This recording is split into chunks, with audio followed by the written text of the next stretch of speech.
Ladies and gentlemen, let's have a loud welcome for Jack Daly.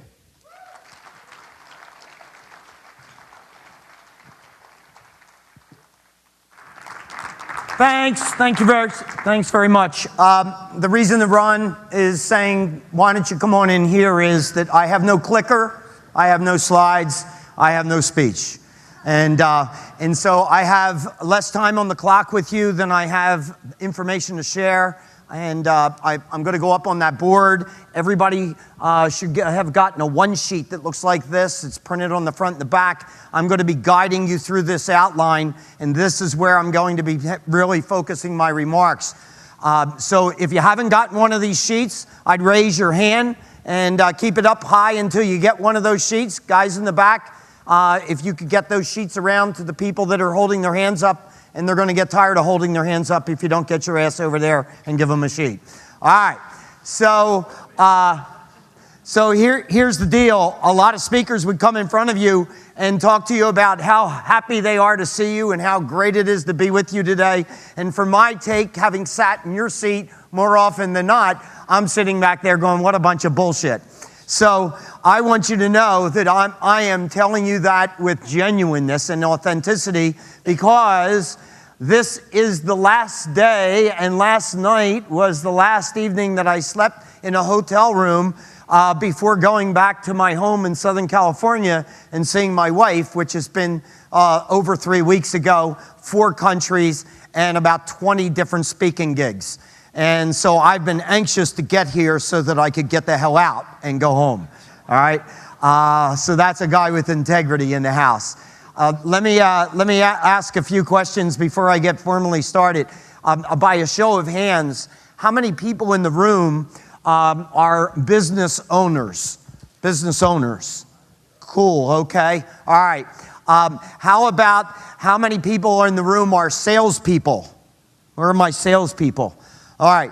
Now, I just want to tell you that I saw people put their hands up both times. All right? That's fucked up. All right? So just so you understand that. All right? So that doesn't work, and I'm going to tell you why. All right? And we're going to go through that. My expertise is scaling businesses. I've scaled my own. I started selling at the age of 7. I owned the market and charged twice the price of every kid that I competed with. At the age of 12, I built my first company, and at 13, I had 5 employees. They did all the work. I kept 70% of the money. And right then, I said, hot damn, I know what I'm going to do when I grow up. I'm going to be an entrepreneur. At 13 years old, I did something that was really unusual for a kid that's 13. I did something unusual that's unusual for adults. And I didn't learn it until I became an adult, when people said, what prompted you to do that? But what happened is, at 13 years old, I interviewed 200 adults that were very, very successful in life. And what I wanted to know was, how did they have that big home, and how do they have that nice car, and how do they have all that money, and how do they play golf 4 times a week when everybody else was working?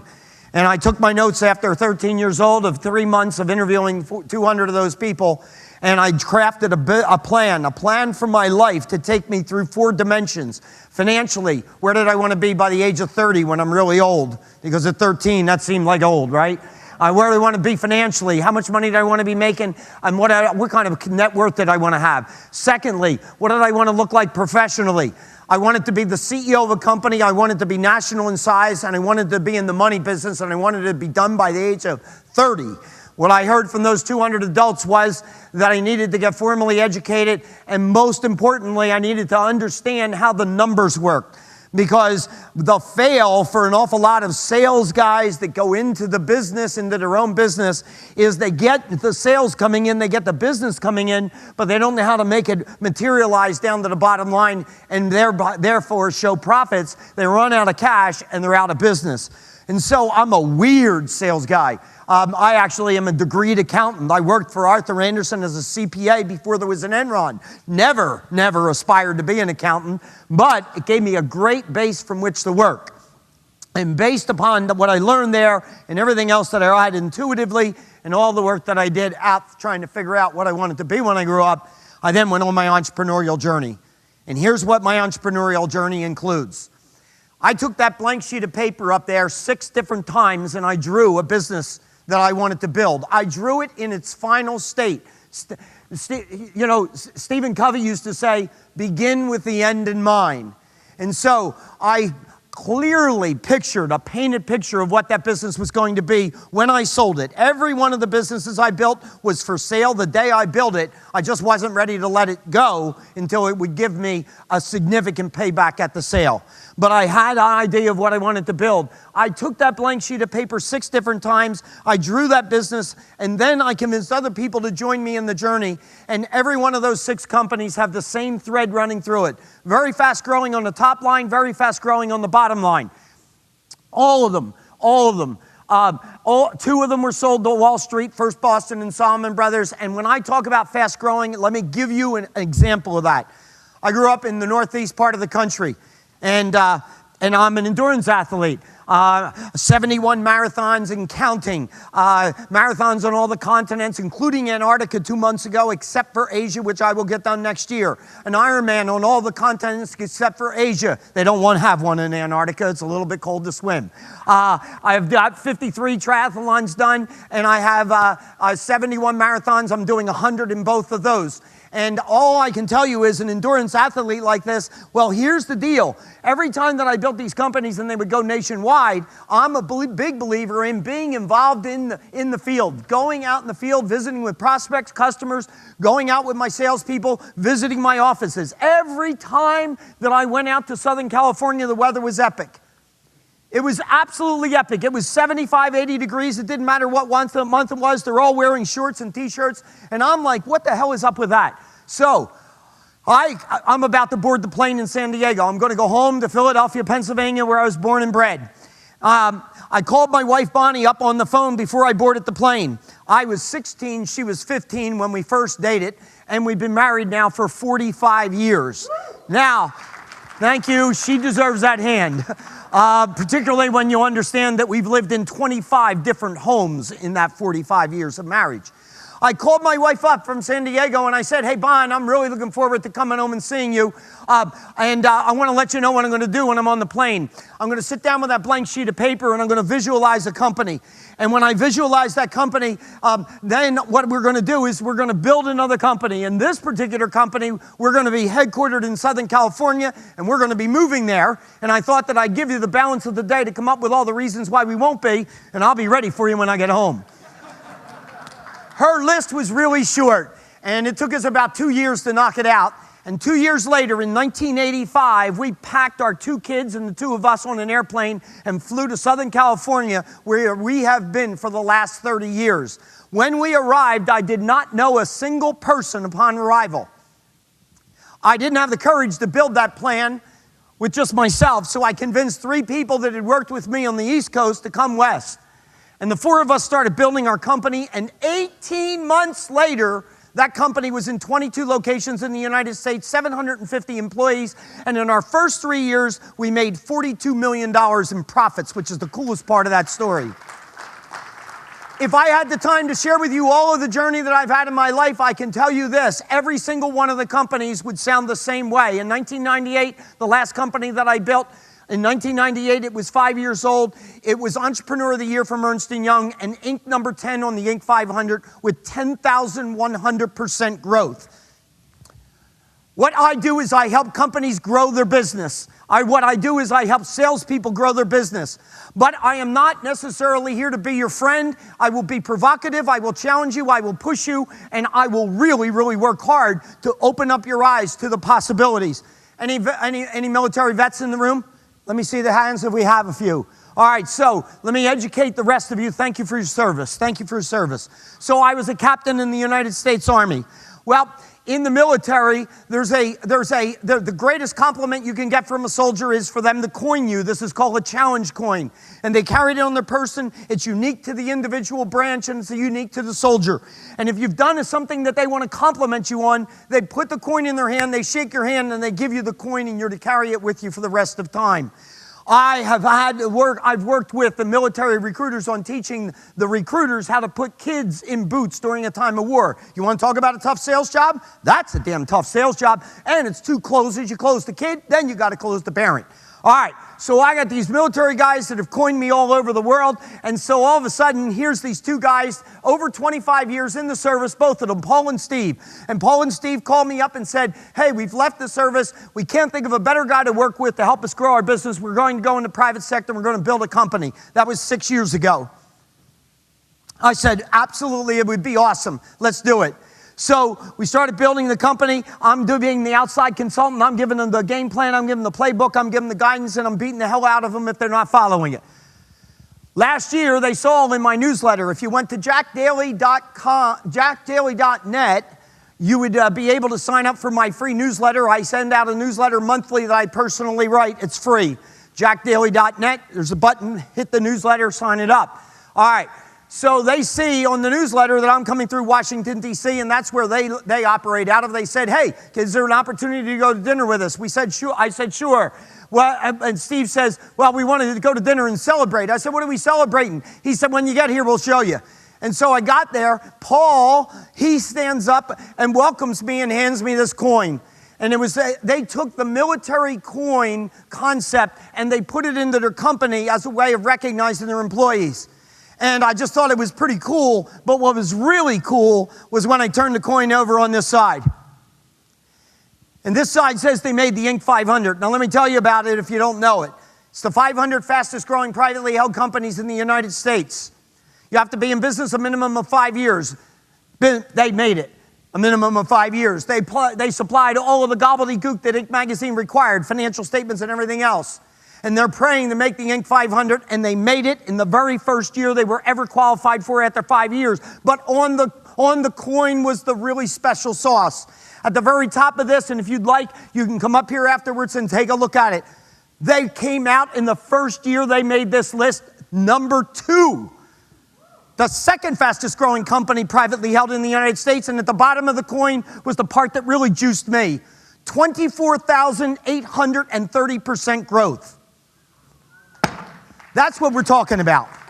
So what this sheet is, I said, hey, I get the opportunity to speak to this group today. I want to challenge you. I want to be provocative. I want to push you, and I'm going to give you some tools to walk out of here and help you in your business, regardless of what size your business is. So let's do that and get started. 2 foundations. And again, I work at the board, and if ideas are like slippery fish. If you don't gap them with a pen, they go downstream on you. So I really encourage you taking notes. Take a lot of notes, please. 2 basic foundations in order to understand the rest of the time that I have with you. The first foundation is this: systems and processes. My goodness, I'm sitting in the back of the room today, and boy, oh boy, you heard that today. Systems and processes, systems and processes, systems and processes. I'm going to give you the sad note. Sports teams at every level in every sport are run better than almost every business out there. I don't care if your sports team plays on the ice, on the court, on the field. I don't care whether it is a pro, whether it is a college, or whether it is a high school. There isn't a coach. There isn't a coach in any of those environments that would put their players on the field without a playbook and without practice and preparation. But I go into my clients and I walk in and say, let me see your sales playbook. Let me see the proven systems and processes that you're following throughout the company. And they look at me like I am a man from Mars. Out of 100 companies each year that I'll ask that question to, 2 will have a playbook. 2. One of them is a complete piece of shit. And the other one is just a little bit better, but they both stink. My largest sales force was 2,600 salespeople. In that company, I was infamous for saying the following: there ain't 2,600 best ways to sell this stuff. What do you say we figure out the best way and build a system and a process to follow it? Every one of my 6 companies that I built, incidentally, all 6 by the age of 46. And today I am 66 as I stand in front of you. 20 years ago, I had it. Didn't want to do it anymore. Been there, done that, checked that box. I retired, had enough money to live for the rest of my life and then some. And so then what I had is the phone ringing off the hook saying, hey, you got time on your hands, why don't you do this, why don't you do that? And people were asking me to help them with their businesses, and that's how I got into doing what I do today. But we followed the playbook. So you're going to hear a lot about systems and processes from me. Incidentally, I take the ownership to task on that because they fail. But now I will take the salespeople to task. Because I come into an organization and I say, I want you to follow the playbook, and this is the shit I hear. Well, I've been selling for 10 years. I kind of have my own style. You've heard it, right? I kind of have my own style. Nick Saban, whether you like him or not, University of Alabama, 3 out of 4 years wins the National Football Championship. And if you read his books, he says it's all about the system and the process. I was at the Final Four just a month ago. I arrived with my Duke paraphernalia on.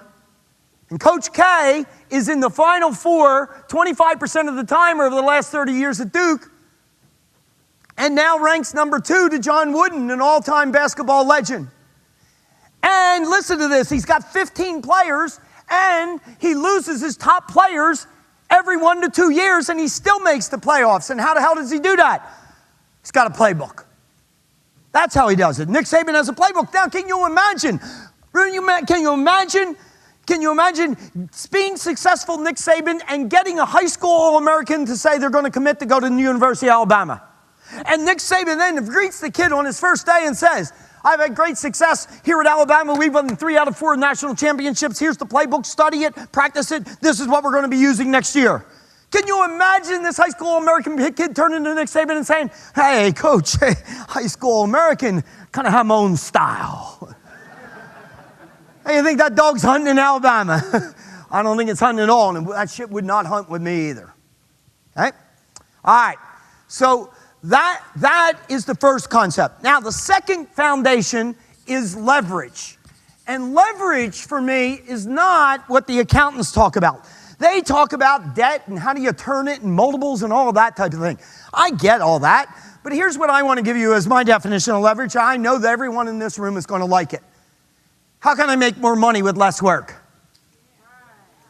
How can I generate more business with less work? You're not looking at a guy that wakes up in the morning and says, oh man, I want to work harder than everybody else. Shit, I got a bucket list that'll blow your mind. I need time and money. And so as a result, I need to go and work less and make more so I have more time to go and do my bucket list. That's what my orientation is. All right? And so let me give you just a couple really basic concepts on leverage. Here's one. If you don't have an assistant, you are one. There are things that need to be done in sales, but not necessarily done by the salesperson. If you walk out of here as a salesperson and walk out with just one thing today, the thing that I would tell you to walk out with is HPA, high payoff activities. It is the key thing for a salesperson. And they are driven, the top 10% are driven by high payoff activities. A couple months ago, I was in Vegas. I'm talking to 120 salespeople from a company that's based in Ottawa, Canada. They're coming into Vegas for an industry conference. They're salespeople from all over North America, 120 of them.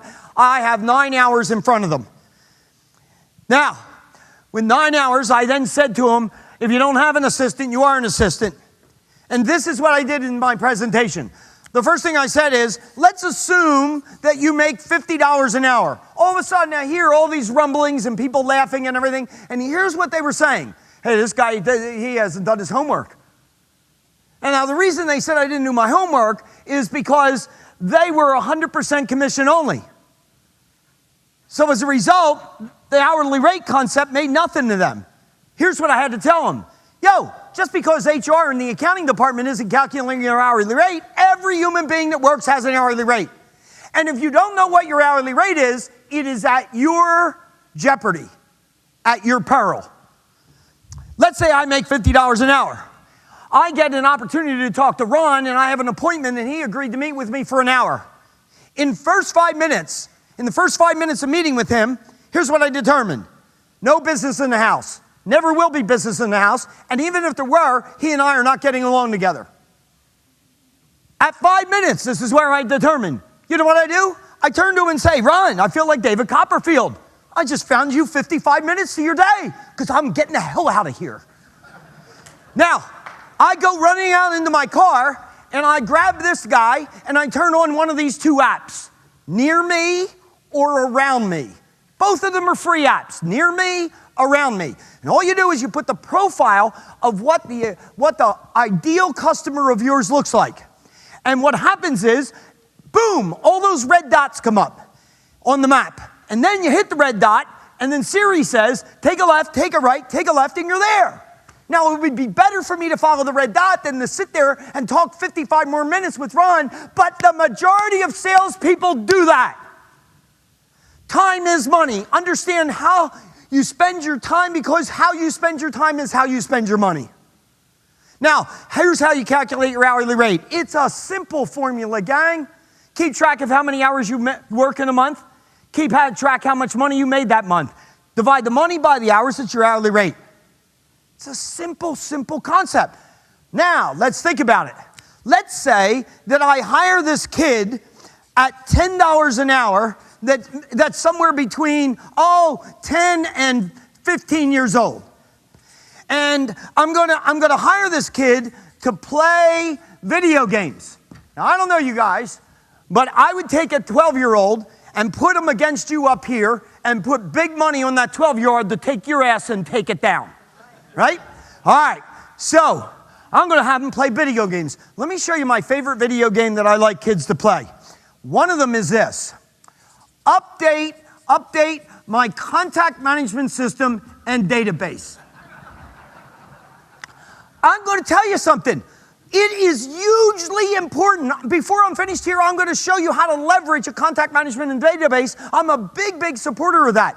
But I'm going to confess to you that I am proud that I know how to use this. I don't carry a laptop. I don't carry an iPad. You put me in front of a keyboard, and I'm a deer in the headlight. I hate it. I hate it. I'm not any good at it. You make me use something like Salesforce.com, and all of a sudden, it's like, a pop-up comes up after 2 hours, and it says, hey, there's a really cool freeway over here. There's an expressway, a highway here, and I'm on the country road, and I'm like going, shit on that. I could lose my data. I hate doing this shit to begin with, right?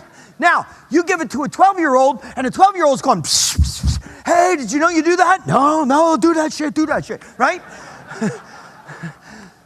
See, I'm not passionate. I'm not passionate about updating that computer. You know what the best thing for me to be? In front of a prospect, in front of a customer. That would be the best thing for me. But you got me doing the data entry. I mean, the kid can do that better than me. I'm going to teach you the very fundamentals of building a touch system. Before I'm off of the stage, let me give you a clue on this, a preview of coming attractions. The latest study that we have is it takes 9 touches before they know you exist. It takes 9 touches of your prospect before they know you're out there, and most salespeople quit at 5 or less. They haven't even heard you. But I'm going to teach you how to build that touch system. I'm going to teach you how to leverage that contact management system. But once you build the touch system, hire that kid at $8 or $10 an hour so that you can make a lot more. That's leverage. You got mailings to do? Shit, what are you doing licking envelopes? I mean, what the hell? Right? And so here's what I said to these guys in Vegas, 120 of them all over North America. I said, look, let's get the list. And let's say that we got 10 hours a week of work off of your plate. And you paid this kid $10 an hour. Now, 100 hours a week, he's 12 years old, tax-free. Tell him that shit too, right? All right, now look. How happy is this kid? He's really happy. Now, if you knew enough about me, I don't really give a shit about this kid. Look, what I care about is me, and look at me. I'm net 40. But wait a minute, I'm net 40 times 10 hours a week. That's 400 times 50 weeks puts $20,000 in my pocket after paying the kid. My business today, I have no employees. I don't want any more. I have no office space. I work out of my home. I work when I want to work, where I want to work, as much or as little as I want to do. But I have 7 independent contractors that are personal assistants, and they do damn near everything in my company. Every one of them has heard the same thing. I do 3 things in this company. I speak because I like it, I think I'm good at it. Second, I travel to where I speak because I haven't figured out how to get your asses over to my house. So you want to do the first, you do the second. And the third thing I do is I have fun. Anything that goes on in this company, the one of you 7 do it. You got that handout? Did you get a business card? Yep. I don't know how that shit got here. It arrives. Somebody. I have to keep going back here and looking what's on it. Somebody did it. I only do 3 things. Now, does the system work perfect every time? No. Every once in a while, I get an email from one of those 7, and I read it, and then I hit reply all, and I go, somehow this mistakenly came to me. I only do 3 things: speak, travel, fun, figure this shit out, get out.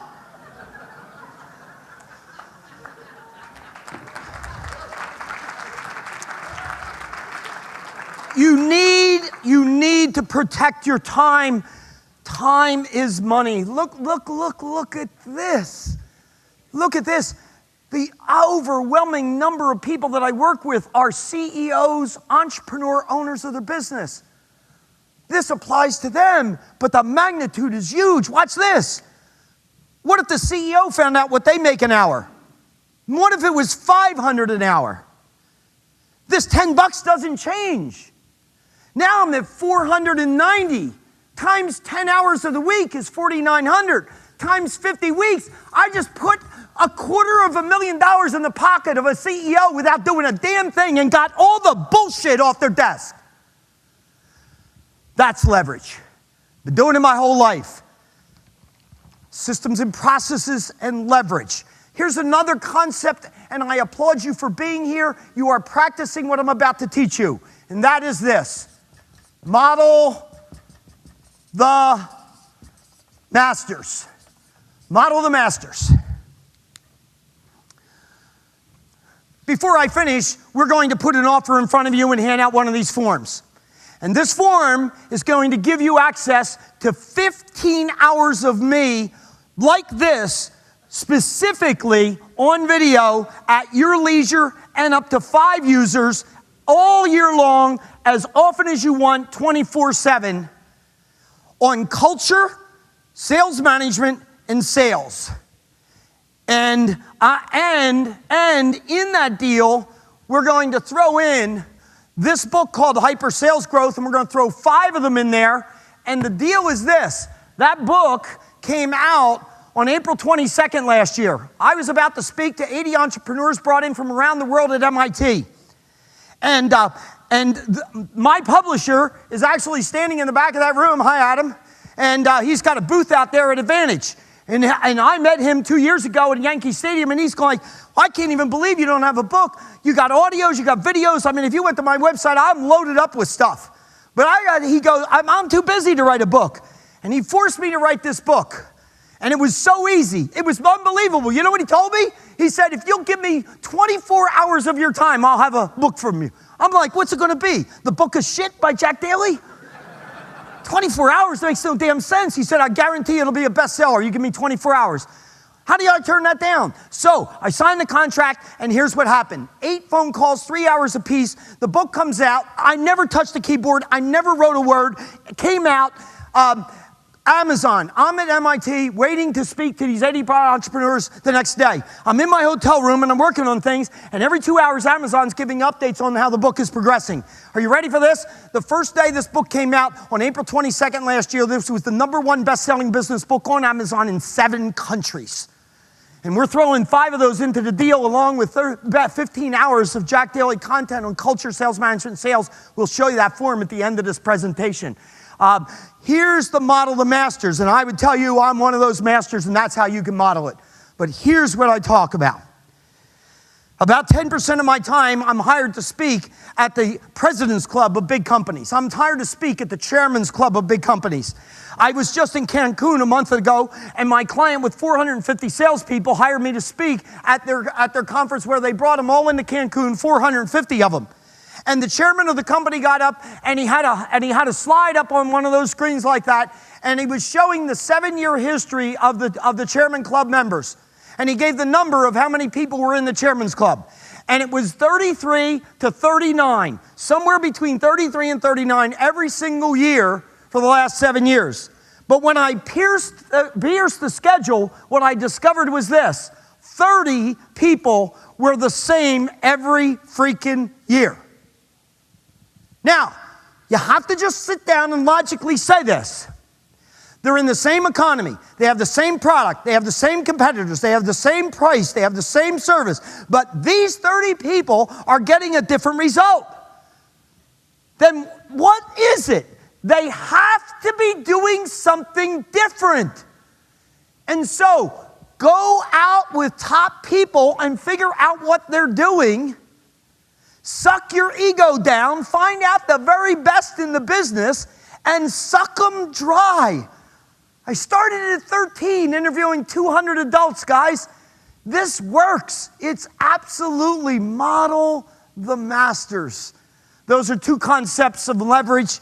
The online courses that we've got, the book, it goes through the whole thing. We're going to move on. Entrepreneurial insight is the next thing that my team decided that I should share with you today. So, here it is. I'm not going to spend a lot of time on it. This is the key to scaling your business.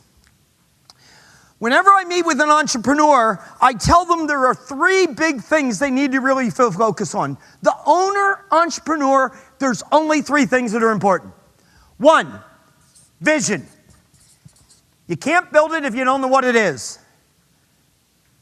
What is it? Remember what I said. Stephen Covey, begin with the end in mind. Could you draw it? Could you scale it? Could you paint it? Could you show me it? How many offices is it going to be? How many countries are you going to operate in? Is it going to be a local market? Is it going to be a regional market? Is it going to be a national market? Is it going to be an international market? How many people are going to be in it? What are the revenues like? How do they look? What's the profit going to be like? What is the vision? My God, I live in Southern California. Let's say that you're living next to me. I'm packing up my car. The trunk is full of luggage, and now the back seat, I'm loading up the back of the car. And you come out and stand next to me and say, hey, where are you going? East. Where east? I don't know yet. How long are you going to go for? Don't know that either. How much you budgeted for it? Shit, I don't know. I'm just planning on getting in my car and heading east. Want to come? I'm thinking you go into the house to your significant other and say, the guy's lost his mind. Do you know how many business owners are doing that? They get up in front of their employees and say, hey, follow me. Where are you headed? I don't know. I'm making this shit up as I go along. It's craziness. Got to have a clear, articulated vision. Otherwise, you're going to take detours and you don't even know you're going down the wrong path. The second is key people in key spots.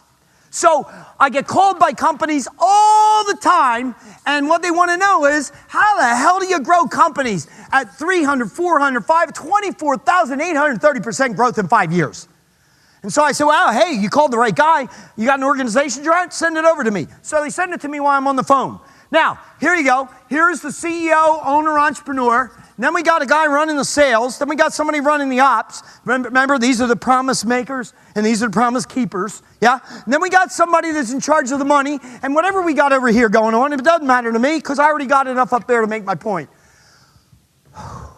When it comes to scaling your business, when it comes to growing your sales, the most important position in the entire company is whoever runs that sales organization.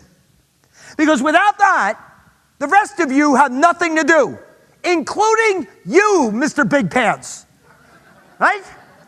So, I work with small to medium-sized companies all over the world who have aspirations to getting bigger and more profitable. And they are almost all guilty of committing one or more of what I now call the 3 sins of sales management.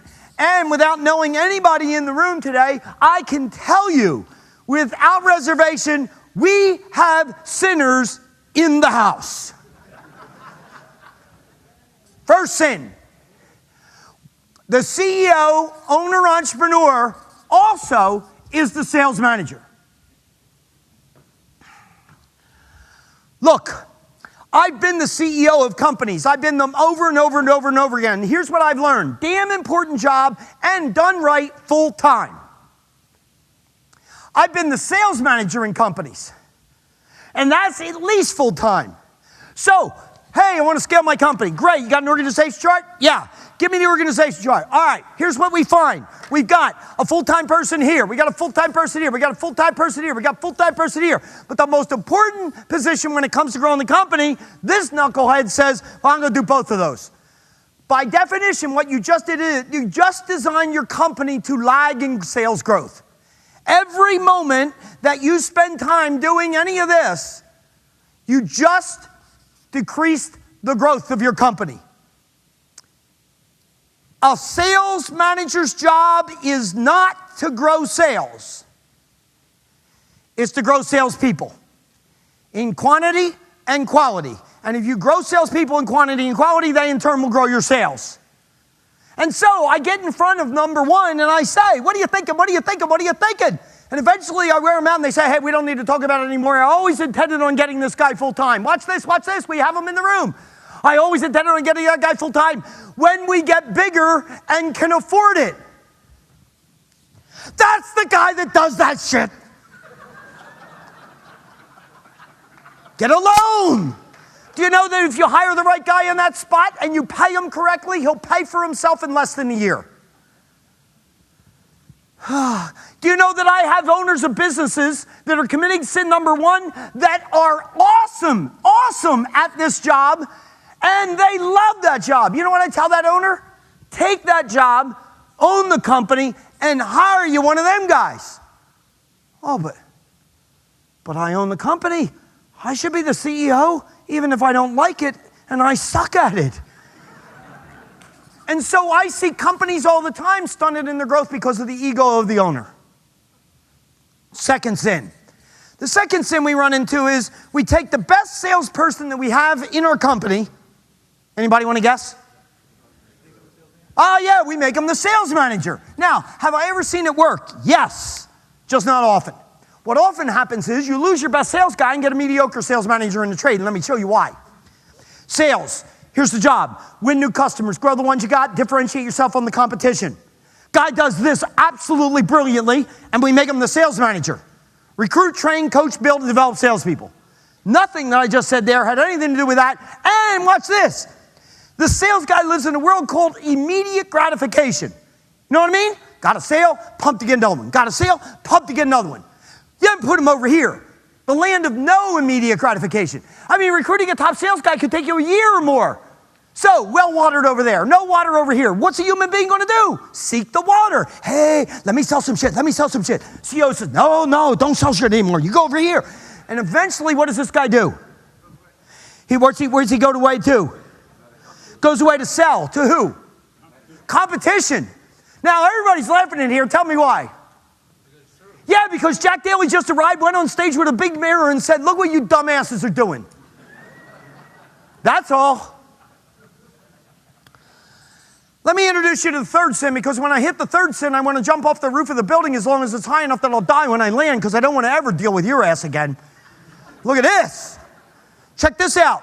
We take the best salesperson, we make him the sales manager, and say, continue with your book of business and sell. My God, what are we doing? There's no way this guy can be successful. Look at this. What if this number 3 guy had the best year in his entire life and was the number 1 salesperson in the company and no one else in the sales organization came even close? You know what we would do with this guy? We'd recognize him, we'd reward him, we'd praise him, we'd send him on trips, we'd give him a bonus. And everything we did for that guy was wrong. Because every moment that he became this, he stunted the growth of your company by not doing that. Here's what I learned about the big picture of growing companies and scaling. I'm a sales guy, and I'm damn good. Been doing it since I was 7, and I'm 66. But this is what I do know. I can only make so many calls, I can only take so many calls, and I can only write so many orders. But if I go over here, and I hire 10 guys to do that job, and I teach them everything that I know, I can't compete with these 10. They'll outperform me. What if I did instead of 10? What if I did 20? What if I did 50? What if I did 100? What if I did 2,600? What I do in sales is meaningless. It's a rounding error. And so what we've got is we got people over here thinking they're doing good shit and they're wasting everything because they're not scaling their company. Key people in key spots. That's the second big one. And the third one is culture. And culture is all about creating an environment in your company where the people who work in it don't get up moaning and groaning about having to go to work, but they actually get up in the morning and say, hot damn, I get to go to work there. And if you could create that kind of an environment, you'd have a competitive, sustainable advantage. There are 4 key components to a strong culture in a company. I will give you those 4. All of it is detailed out in unbelievable detail in my online courses and in the book, Hyper Sales Growth. 4 key legs to a strong culture. 1, recognition systems. People are starving for recognition. Feed them. What are your systems to ensure regular ongoing recognition? 2nd, communication systems. The number 1 complaint in companies by the employees is we don't know what the hell's going on. We never hear about it, and we're getting spin off of the owner. What are your systems for regular ongoing communication? 3rd, personal and professional development processes. Why should I come to work here? And once here, why should I stay? What's in it for me? And 4th is empowerment processes. Creating an environment in the company where the people who work in it feel comfortable making decisions as if they were the owner. And if you can get your arms around those 4 sectors and build the systems and processes, I will tell you that your business will scale and scale like you've never experienced in your life. I spent the last 2 days with a client in Montreal. It's the first time that I worked with that client. And I get this email, and this is a small client. Everything is relative in numbers, but relatively speaking, for someone to hire me, it's not an inexpensive venture. I'm $20,000 a day to come into their entity. The $8 million company, it's privately held. It's got a father who's 58 years old and his 2 sons. One runs sales, one runs ops. And they're going to drop $40,000 plus expenses for me to go up to Montreal and spend 2 days with them. And man, I heard about it for like forever before I got there. I get this email when I landed here after leaving Montreal yesterday. I'm going to be completely honest with you. I was fairly skeptical heading into this week. Not in your ability as a sales guru. I read your book and watched the DVDs, so I knew you were good. But more about whether or not our large investment was going to be worth it. As we determined fairly easily today, I'm the analytical guy. As such, I'm naturally skeptical about such large investments for a company of our size. I prefer to go in with low expectations and be pleasantly surprised than go in with high expectations and have them not be met. I have to tell you, though, that you exceeded every single expectation I could have had. Over the course of the 2 days, I wasn't there for the sales focus only. I'm also on the ops side. But I got so much out of the sessions. I have so many ideas running through my head right now that I am hopeful we will be able to implement them here at Flagship. I feel like I have a completely different outlook today on both myself and as an individual and on Flagship as a company compared to where I was on Tuesday. And I owe that to you. For the first time, I truly believe that Flagship can far exceed our optimistic outlook of growing from 8 million to 25 million and one day reach 40 to 50 million dollars. All of that to say that I really appreciate everything you helped us with this week. And all we did is the stuff that's in that 15-hour program as well as what's in that book. And what I'm going to do is I'm going to try in the 30-some minutes that I have with you to hit about 7 bullet points on here and give you a taste of what's there. On the sales management side, there are 3 big buckets that I've put on there as bullet points. One of them was minimum standards. This is what I tell you. Minimum standards need to be negotiated with each individual salesperson. You have to hold the bar, and you have to understand that low performers you cannot tolerate for any time in your employment. Hire slowly, fire quickly. What we find is just the opposite. The longest time in a manager's life is the day you lose faith in somebody and the day you do something about it. HR, they pull their hair out with me when they hear me say, low turnover is not a good thing. Low turnover of good people is a good thing. But if you're not taking the garbage out, you suck. And your customers will not buy from you. Let me show it to you this way. You take the sales force of all businesses in the United States and you break them down into quartiles. When you do that, the bottom 25% in the United States is generating less than 6% of the sales.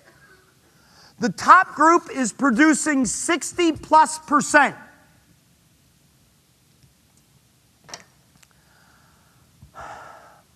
I ask my clients, what do you do with these top quartile? Oh, we love them, we recognize them, we reward them. Bullshit. Where do you spend the most time? Which quartile? What do they tell me? The bottom. This is what we say. These guys are fine. They don't need my attention. They kick ass. I need to work on these guys. You want to scale your business? Go here. You know what I tell my clients? I want to see your numbers like this. I want your quartile right there. And if you look anything like this, here's what I'm going to recommend. Be Lincoln. Free these people. I'm convinced they're good at something. They suck at this. Every client that I have gone into, these people beat these people. The day that I take these people out, these people say, what took you so long? Look, let me show it to you with Joe. So here we go. There's a sales territory of a real guy. And again, I talk about this in my online programs. I talk about this in my book. There's a sales territory. Joe has it. He's 100% commission only. We don't have time to talk about compensating salespeople, but this is what I would tell you. I sleep the best when my salespeople are paid 100% commission only. And the more base you pay them, the more restless at night I get. So, Joe, 100% commission only. I should be sleeping pretty well. He's making 40 grand a year, but I'm not sleeping well, and I'll tell you why. Because the sales territory that I gave him, he should be making at least $80,000 to $100,000 a year or more. And so I said to him, Joe, you could be making 80 to 100 or more, and all you need to do is these half a dozen things. Follow these systems and processes in the playbook. Now go. I think that's enough. I mean, and then 2 or 3 months later, I look at his numbers, he's still at an annual 40. So I sit down with him again, and I said, I'm not communicating well, let me try it another way. This is my company, and I happen to let you work it. But you're not getting what you could out of it. You're at 2 to 3 times less than what it could be generating. So do these things, and we'll both be happy. Otherwise, what you're telling me is you'd like to work in a smaller territory, and I'll make that happen for you. And so 3 months later, I hired a new guy and I cut his territory in half. And Joe walked into my office on the day the new guy started. He says, I quit. I say, why? He says, because I can't live on 20 grand a year. Good luck and goodbye. I go in the next day. Joe's there. I said, what the hell are you doing here? He says, well, my wife and I talked about it and I decided to work that half territory. Guys, don't make this mistake. Please don't make this mistake. Watch this. I went in my brain as an accountant and said, shit, this is a good deal. I mean, think about it. I pay them no base, and now only time I pay is when you produce. Now I got 2 guys covering the dirt where I only had 1. I gotta be ahead. It's wrong. Please put it in your notes somewhere. A non-performing salesperson, regardless of how you pay him, is non-performing. You put Joe in this half territory, he's just gonna poop in a smaller space. Someday somebody's gonna have to come in and clean up the poop. I'd have been better off had I not kept him. I kept him. And we looked at all of our sales guys' numbers for a full year. Take a guess. What do you think he made in this half territory? 40. This guy made 50. And that's the day the light went on. I said, shit, I could have done this and he made 40. This. Joe woke up one day and said, 40 pays for my habits and he governs his behavior to hit that number. Now, I'm going to tell you something. I have been doing what I do for the last 20 years, and I'm working at about 120 different clients a year. And here's what I can tell you in the last 20 years. I have yet to go into a company and not found Joe in it.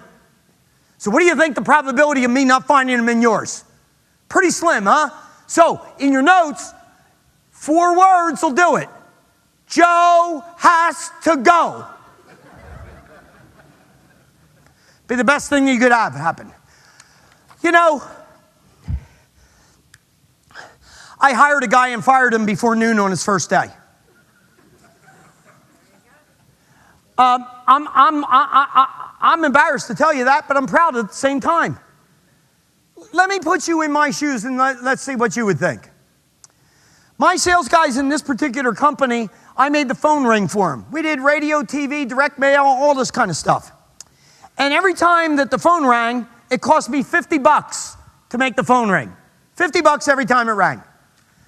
I gave each guy on the floor 10 rings a day. 10 rings a day, $50 a lead, $500 a day, 20 work days in a month, $10,000. In that business, I wouldn't see anything come and materialize because of the nature of the product. I wouldn't see anything hit the bottom line until 2 months went by. So that'd be 20 grand down. Oh, well, let me make matters worse. Every deal that got done was worth $1,500 in profit to me. I sit with the kid for the first 2 hours, and this is what I determined. He bullshitted his way into this building. I got 2 young partners. They're 15 years younger than I am. Their names are Mark and Brett. I go into the guys and I say, man, I'm mortified. I'm really embarrassed. I'm your mentor, and I blew it. This kid can't sell. And so I just feel like I ought to fire him. And Mark's going, holy shit, he just started like 3 hours ago. You really? And I'm going, yeah. And I took him through the math that I just took to you. I said, look, we got a choice. We can work with the kid. We can work with him for the next 3 months, 4 months. Here, let's do 6 months. And he's going to take sapping my energy. I'm going to be training. I'm going to coach him. I'm going to do all this stuff. And you know what that's going to be? $10,000 a month. That's going to be 6 months. That's going to be $60,000 plus the $1,500 on every deal that he didn't close. You know how costly that is? The other alternative is I go out and I shake his hand and say, holy shit, you were a good interviewer. Go do that again somewhere. Get the hell out of my building. You know, I'm glad Mother Teresa came along in our lives. I think she deserves sainthood. If you haven't figured it out, I ain't her. I think the world would be fucked up if there was all of us were Mother Teresa. I think it'd be fucked up if it was all me too. The blend is good. I am a capitalist entrepreneur that builds businesses and makes money. That's what I am. So that's the deal. And that guy ain't doing it for you. You need to understand that. All right. Second thing that I want to tell you on the management side is recruiting. How many of you are right now in your business out looking for a new number 1 salesperson that could come in and just rock the world? How many of you are looking for a guy like that? All right, so I don't know how many people are in this room. Maybe there's 200. I had about 10 hands. What the fuck are you people doing here? Why are you here? I don't understand it. How could every hand not be up? Look, sales force of 12 people. I just ranked them. There's my top quartile all the way down to my bottom quartile. I tell you, how many people are looking for somebody that could come in and be the new number 1? And 15 hands in this room go up. If you got this guy to come in, what would happen to the production of these top 6 people? Would it go up or down? It would go up. So the production of these people would go up. And by the way, do these people come by themselves or do other people follow them? Other people follow them. People that were working at the company they came from and said, hey, if he or she went over there. And by the way, they're first and second quartile people. And so I say, how many people would like the benefit of having a new number 1, increase the 2 top quartiles, and get you some new top quartile people? Nah, keep that shit away from me. Like I'm saying to myself, what the hell would Dan Kennedy be saying to them right now? Like, what are you doing? You always should be looking for top people. And by the way, when I get in front of my clients and I say, hey, how come you're not? They tell me this insanity. Well, I need 12 people, and we got 12, so we're fully staffed. Well, hell, this group's less than 6%. I got 3 openings right here. You're never fully staffed. Oh, my God, do you know what is a sin to live in Southern California and have the Los Angeles Lakers not make the playoffs? That's a sin in LA. And so can you think about this past year? Could you imagine? They don't make the playoffs. Kobe, he's limping away. He's out to retirement land, right? And King James didn't get a ring. And so can you imagine King James, before he makes the decision to go back to Cleveland, can you imagine him calling Mitch Kupchak, the general manager of the Lakers, and saying, hey, Kobe's leaving, LA Lakers, no playoffs. You guys used to be champions. Hey, I didn't get a ring. What do you say I come to LA Lakers? Ah, shit. Bad timing, King James. We're fully staffed. I don't think so. Where are those people that raised their hand and said they're looking for a new number one? All right, just more people raise their hand, you son of a bitches. All right. The next question I'd ask when I meet you in your office would be, great, high five, show me the list. Show me the list. You know what the answer they give me? What list? The list of the people that you're actively recruiting that could be your new number one. Oh, I don't have a list. If you don't have a list, you're not actively recruiting. You know what you raised your hand to? Wouldn't it be neat if I drove into the office one day and 2 top stars were out front going, are you hiring? Which I haven't found that system to work very well. I go to the Final Four in Indianapolis this year. My team, Duke, wins the whole thing. Coach K wins the whole thing. He's got 15 guys on the team. He's fully staffed. You think he has a list of people he's recruiting? How many do you think is on his list? Hundreds with an S on the end. And some of the kids on his list are aged at a single digit that he is now recruiting. Jabari left after 1 year, played for Duke 1 year. They did a 12-page article on him in Sports Illustrated, and what Jabari said was, in the 30 days before he made the decision on what college he was going to choose, he had 10 handwritten notes from Coach K personally. And he's got hundreds on the list. Sports teams are run better than our businesses. It's bullshit, and it's time to stop. In the time that we have left, can I talk to you a little bit about sales? The ultimate definition.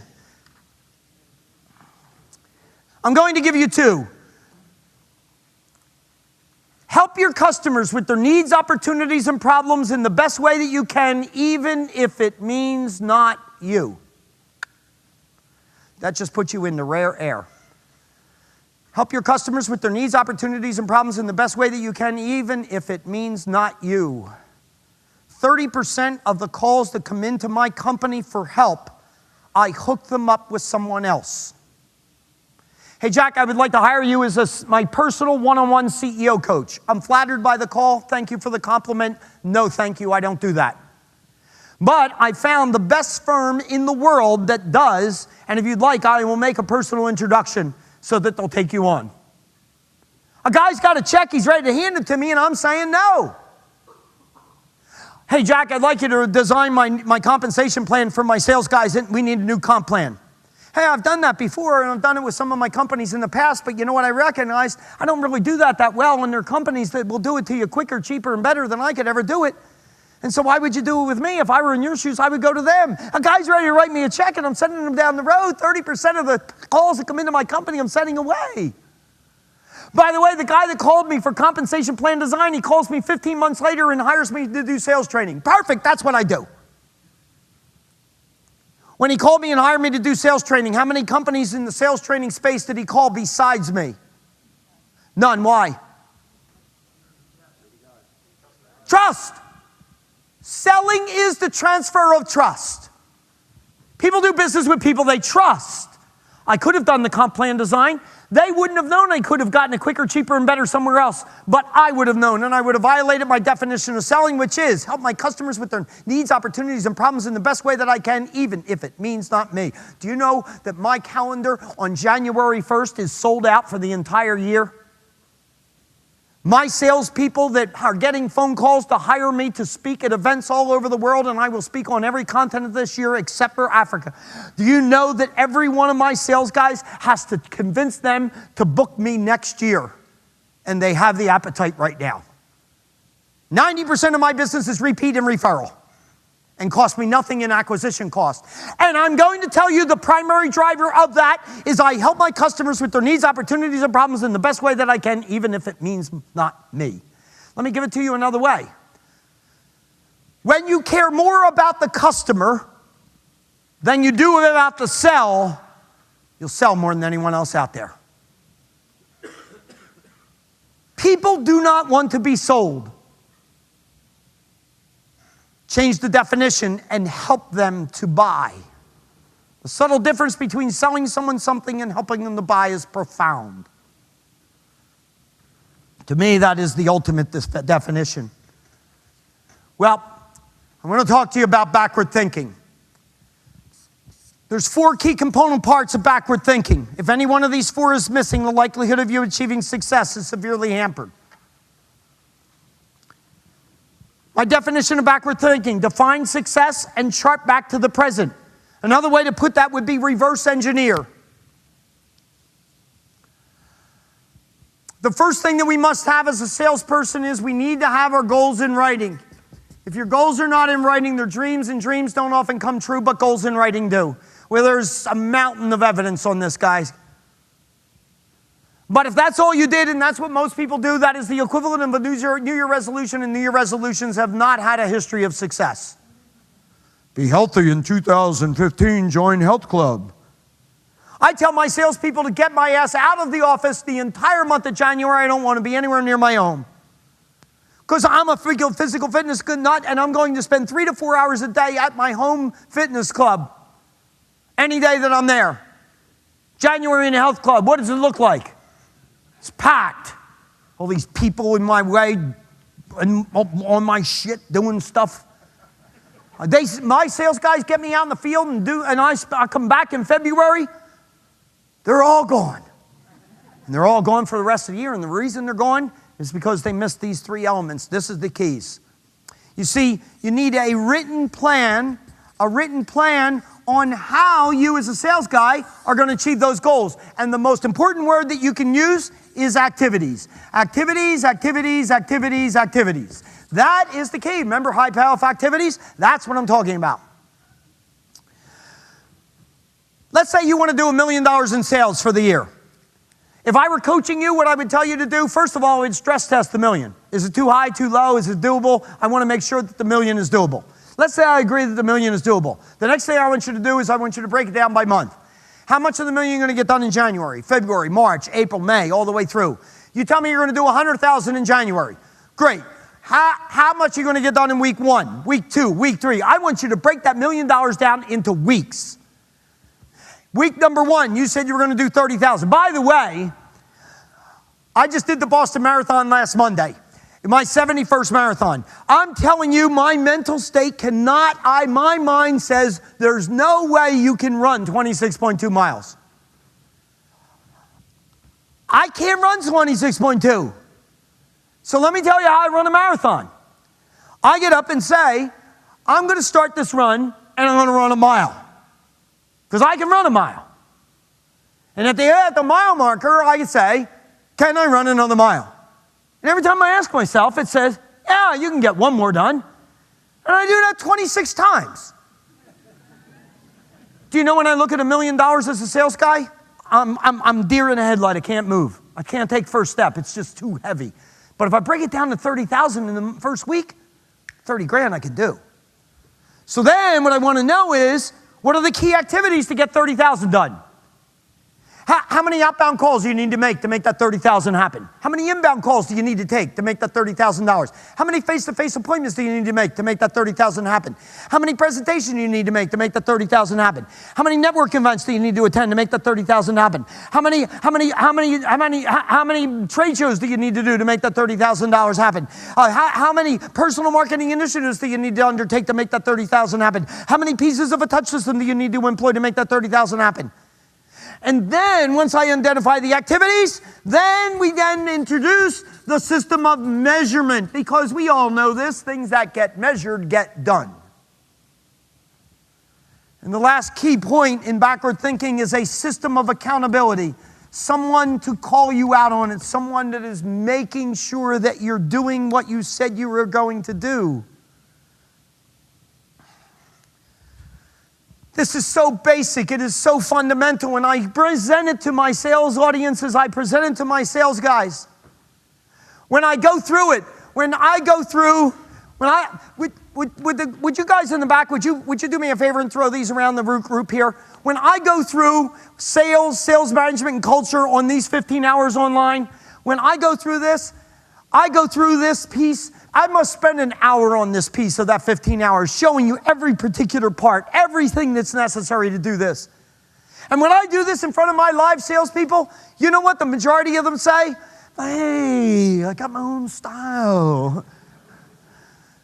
I get this. It's a little bit tight here, and you're not giving me any room to work here, Jack. Don't you trust me? One of my goals is to visit all the presidential libraries. Ronald Reagan's. If you haven't been there, go there. Air Force One is in the building. You get to go through it. That's just one part of it. But in the memorabilia shop at the end when you're leaving, I bought this little sign for my desk: trust but verify. That's all I'm doing. I trust you. I just want to verify that you're doing that shit, right? All right. Let's go look at another system and process that we have.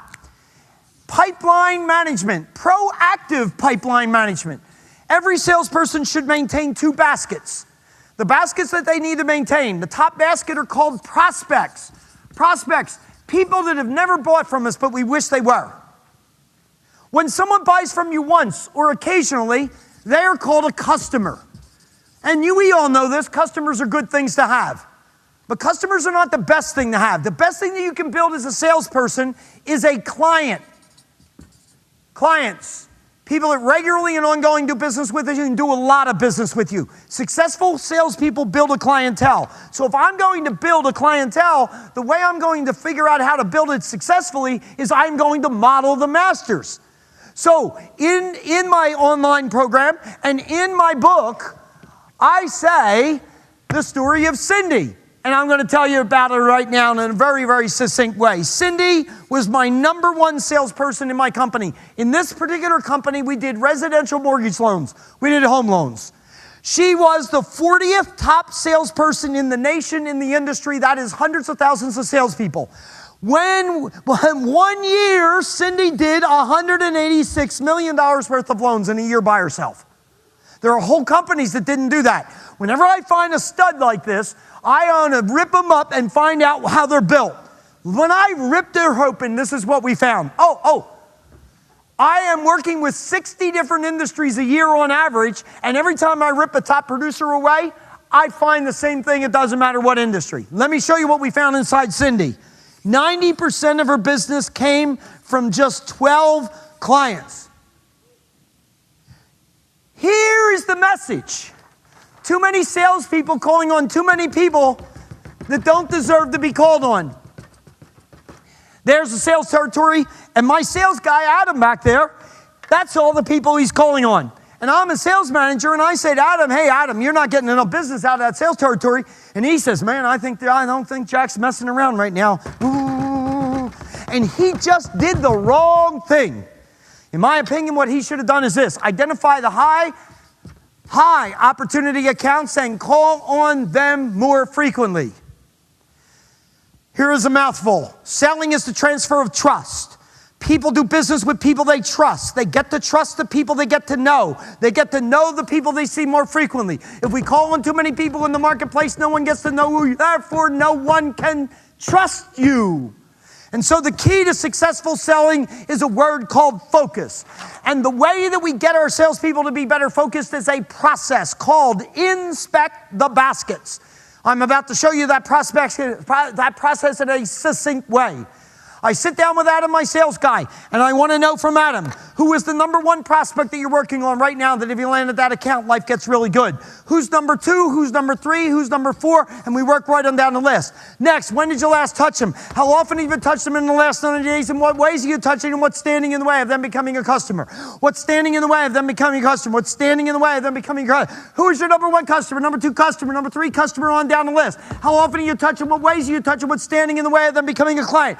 Number 1 client, number 2 client, number 3 client on down the list. How often do you touch it? What ways do you touch it? What's standing in the way of them doing even more business with us? Any organization isn't doing this at least once a month. And my clients that grow at 24,830% are doing this every week with every salesperson. I guarantee you, you're not doing this, you're leaving business all over the street. But I can also tell you that I've yet to go into a client and introduce this and have the salespeople go, "Yoo-hoo, we love you, Jack Daly." They hate this shit. It will make you money. I have done it my whole life. Now, let's talk about those touches. That's the next piece in your outline. Every salesperson in sales organization ought to have a touch system. Here is how you build it. There are 4 databases. There are prospects, people that have never bought from us, customers, people that occasionally, clients, people that occasionally, regularly and ongoing, and then other, anyone that you meet in life that didn't fit into the first 3 buckets. Put a star next to other. I can't share with you because I'm running out of time, but that other is the most important of the 4 categories, and your competitors are not calling on it, but let me give you just a little insider information. Everything else is in the video, in the online program. Sometimes your very best customer will never buy or use your service, but could send you more business than you could ever swallow. But they're overlooked by your competitors because they don't buy that stuff. All right? Now, a touch is any way that I reach out and let somebody know that I exist. A touch is a PV. That's a personal visit. That's face-to-face. A touch is a phone call, PC. It's a voicemail. It's a snail mail. It's a email.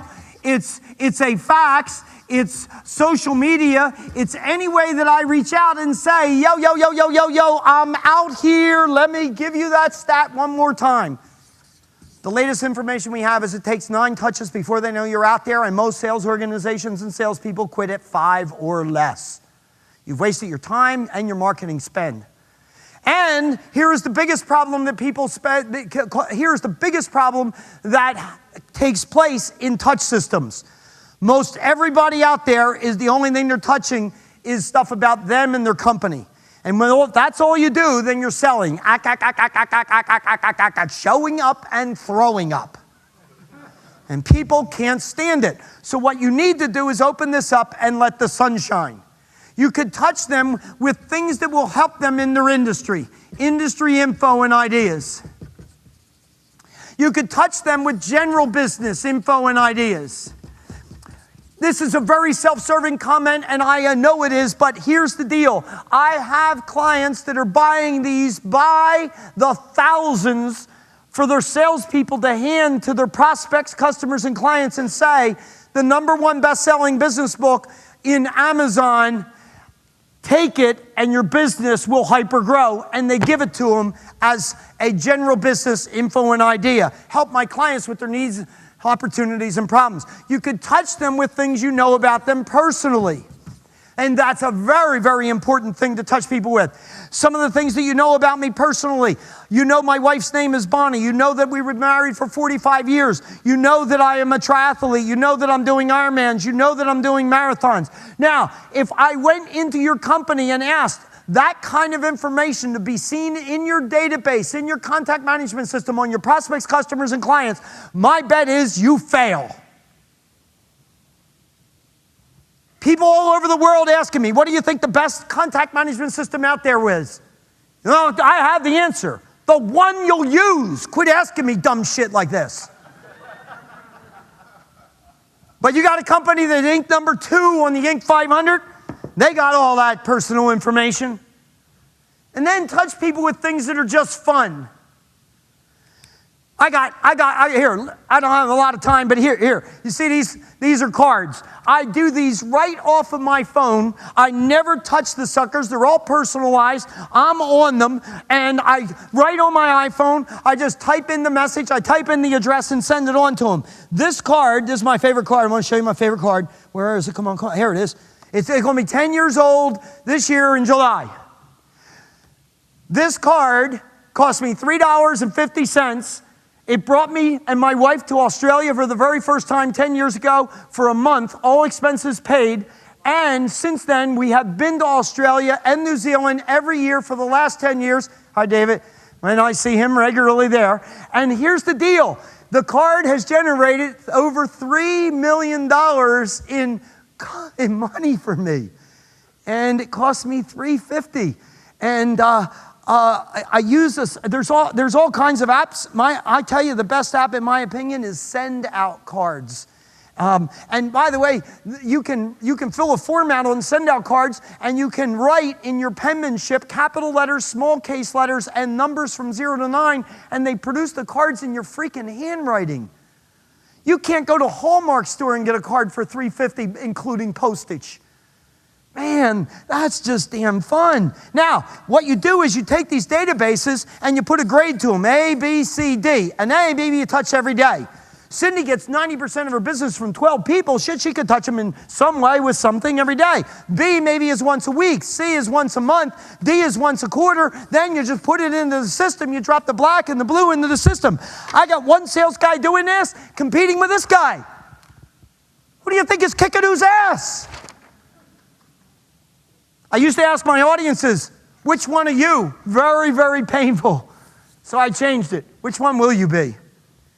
That's the question. Here's what we have discovered. My stuff works. I know it works.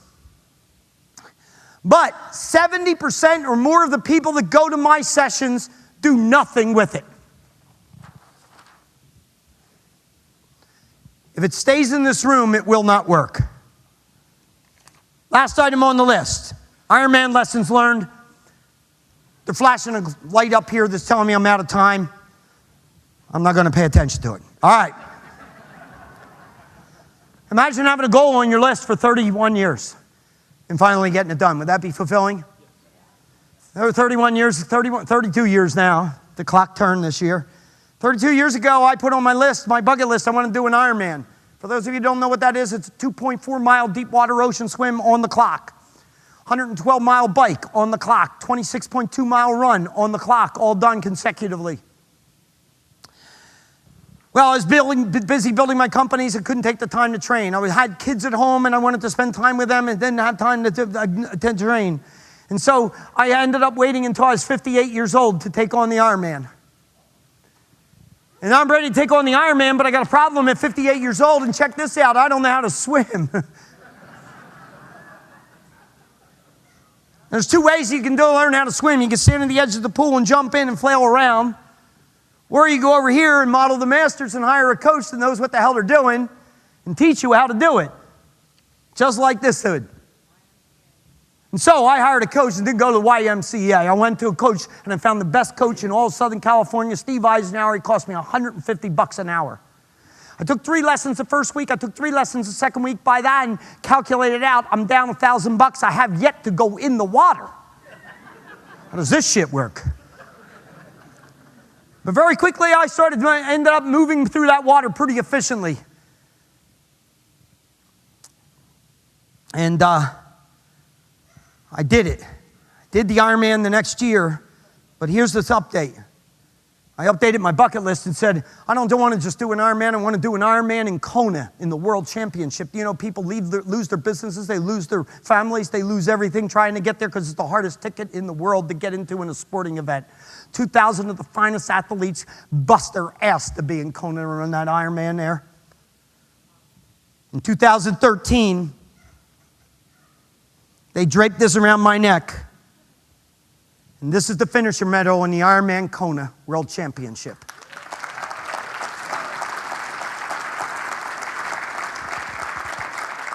I don't know when I'm going to stop carrying this with me, but this was October 12, 2013, and it ain't been out of my possession since. And I may never stop carrying it because I know how hard it was to get there and how hard it was to get. A whole lot of people who go to the Ironman in Kona and they'll go there for 2 weeks and they'll spend 12 of the 14 days before the race training and acclimating, and then spend 2 days after the race.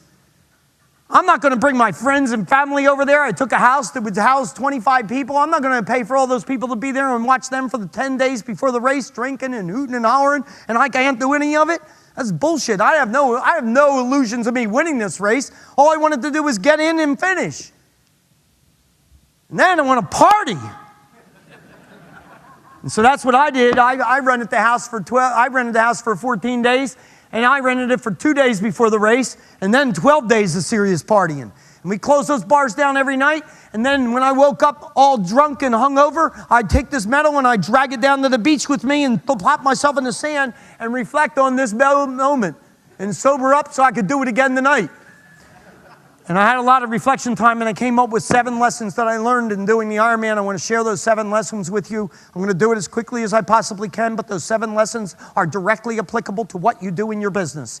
The first one is vision. You have to have a vision of what you're doing. I talked about it earlier on the flip chart. I also talked about here. Every single day for 32 years, I woke up and I had a vision of me running down Ollie Drive with thousands of people, and then Mike Riley saying, "Jack Daly, you are an Ironman." I had a clear picture and a vision. The second thing is you ain't getting to Kona and you ain't doing an Ironman without a playbook. And you ain't going to build a successful business without one either. And you want to build that playbook? I already built that playbook in this whole series online. The playbook is there. All you need to do is step up and then execute. The third was measurement, a system of measurement. I challenge you to go to my website at jackdaly.net, and I want you to look in one of the tabs called Life by Design. And you'll see my report that I give to 5 people that I call the board of directors of my life. Every year I write a report of all about six pages, everything that I did right and wrong, and all the things that I measure. And I want you to look at what I measure in my personal life and say, my God, if this guy measures that much in his personal life, imagine how he ran his business. Measure, measure, measure, measure, measure. Next, number 4, practice, practice, and practice. There is no question you have to practice to be an Ironman. And if your salespeople aren't practicing inside their company, where are they practicing? On their customers. Hey, shit, 4 o'clock, let's practice on some more. The hell is that insanity? Practice inside to get better outside. Next, number 5, coach. Model the masters. I have 3 coaches on my business. I have 5 coaches on my personal goals, and I have 6 coaches on my Ironman sport. Model the masters. I don't need to figure out how to swim. Find the guy that knows how to swim and make me swim the way you swim. That's what I want to know. That's what you want to know. 6, you need to be fit and nutritioned in order to do an Ironman. My calorie burn on an Ironman day is 14,000 calories burnt that day. Your body holds 3,000 calories. If you don't replenish before they're depleted, you will die. I'm not bullshitting you. You die out there. Full med tent, full hospital tent at the end zone. I'm telling you, what you do is harder than what I did at an Ironman because you do it every damn day. You're faced with rejection after rejection after rejection, and you got to work your ass off to be successful. And I commend every one of you for it. But if you're not taking care of yourself from a fitness and nutrition standpoint, you're at a disadvantage. Because if you compete with me and I'm in your space and I'm fit and you're not, I will absolutely outwork you and outbeat you. Take care of yourself. Take care of yourself. Your families want you to take care of yourself. Do it for yourself and do it for them. And last is 7, and that is the most important of the 7 lessons, and that is attitude.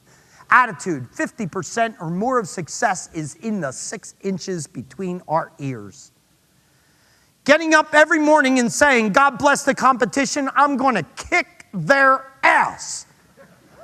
I can teach people product, price, service, strategies, and tactics. I have never been able to figure out how to teach a human being to get up in the morning and want to chew raw meat off the bone. But you give me that cat, and I'll take him and make him into a monster in sales. Don't let my stuff stay in this room. This is the way to take it home with you. We throw 5 of these in on the deal. Been very patient with me. I apologize for not having a big directorial show on the videos. Thank you for having me.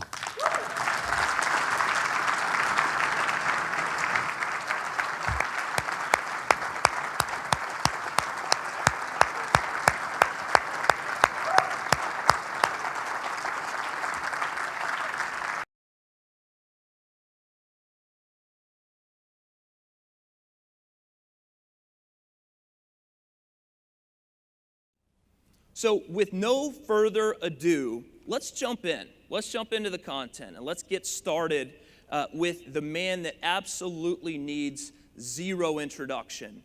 Please join me in welcoming Dan Kennedy to the stage. I'm a believer, and not a trace of doubt in my mind. Good morning, everybody.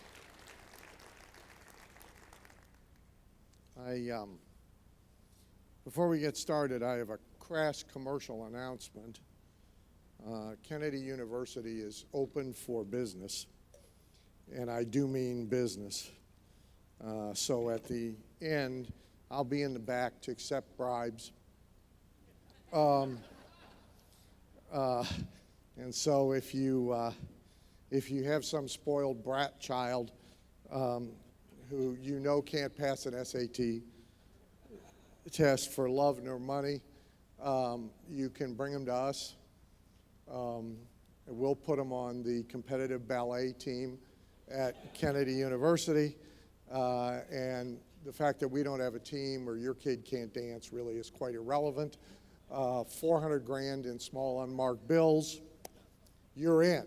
I need one picture, so if your kid is male, it's okay. Put his head on a female ballet dancer. We're a very liberal institution, and so we believe in gender fluidity and self-identity. So it's just 400 grand. That's it. And the spots are limited to the number of people who have 400 grand. The ballet team is remarkably elastic in size. So I also told the little group I worked with yesterday one other piece of, so there's a piece of important news too for everybody. There's a few skinny people in our group, but not many. So most of you will be cheered by this if you don't already know it. It turns out that kale is infused with 18 different pesticides and pesticide residue on it when you get it, including the stuff that's in Roundup that the court case just decided causes cancer. So if you want an excuse not to eat kale, this is it. On the list of the top 12 fruits and vegetables that are most dangerous to you, it ranks as number 3. I understand that the only way you get the pesticide residue out is to deep fry it. So, all right, so let me see if I can get a grip on. And this is what happened yesterday, guys, so this is not going to be helpful. I don't know who tested this ahead of time, but as you can see, I got an image nobody can see but me. And in a few minutes, that's going to be a real problem. So we're talking about the 5 things. AV guys, that means like we need to fix this fast, not slow. So we're going to talk about the 5 things no one else will tell you about money. And it should not surprise you that I will suggest to you that I'm going to tell you things pretty much no one else will tell you. And these are not technical things for the most part, so these are not how does an upside-down Roth IRA work? These are, there we go. Good, good, good, good. Good, good, good, good, good. Sort of. It's a joke I could make, but I'm trying to edit myself under the new circumstances we find ourselves in. So I'll pass. So anyway, number one is that money is not concerned with who has it. I need a little mark here to get this right. There we go. Money is not concerned with who has it, only with its own reasons for movement. In a sense, money has a mind of its own. And that's why pretty much all efforts to force it to go somewhere that it doesn't see the merits of going fail. Always have, always will. As you are well aware, we've been fighting a war on poverty in America since Lyndon Johnson declared it, and we have spent literally trillions of dollars, and we have more and worse poverty than we had when we started the war, because money refuses to go there and stay and fix anything. Warren Buffett, who we're going to talk a little bit about in my other presentation, says that one of the most important things with stocks is that the stock doesn't know you own it. So people have these emotional reactions, right, to a stock they own, to the business they own. And you should understand that you reinvest in your business every day when you decide to stay. I had a client years ago who had built a very large network marketing company, and he said, if I knew when I started what I know now, I wouldn't have been in this business at all. And I said, today would be a really good day to exit, if that's how you feel. So we make a decision every morning to invest, to buy our businesses. You get up in the morning and you buy it on Monday, and you get up on Tuesday and you buy it again. And on Wednesday, you buy it again. So you should have really good reasons to do so. And you should understand it doesn't care that you own it. It is essentially an inanimate thing. It's not a person. How many of you have pets? Dogs or cats? Okay, so here's what we all do. I do it with our dog. You do it. We do it with my racehorses. We project onto them human personality. You think you can have a conversation with that thing and that it gets it. So our dog, the $1 million dog, it'll sit right there, and I can talk to it and explain to it, I'm going on a 4-day trip, I'll be back in 5 days, yada, yada, yada, and it'll cock its head and wiggle its ears and act like we're communicating. It isn't, of course. It just knows that at the end of this, whatever this BS process is that this idiot human insists on doing, I get a treat. So it'll sit there and pay attention like it actually comprehends. It doesn't comprehend anything. It's a dog, right? I mean, so we do that to stocks we own. We do it to businesses we own. We get emotionally involved with them. Money is profoundly unemotional. It doesn't share your sense of morality. See, if it was moral in the way we think about morality, where would it all go? To the neediest people. Money would literally be leaving your wallet as you sit here and heading down to the impoverished part of Dallas, wherever the homeless people's tents are, and it would arrive there and stay there. But people act like it has our human morality. No, it is rational by its own mind.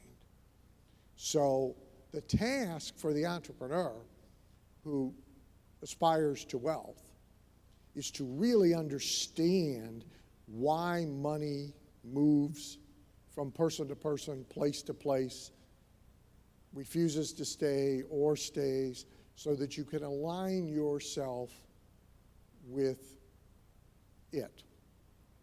So as you are well aware, right now, we have something we haven't seen in America for maybe 50 years, a mass popularization of socialism.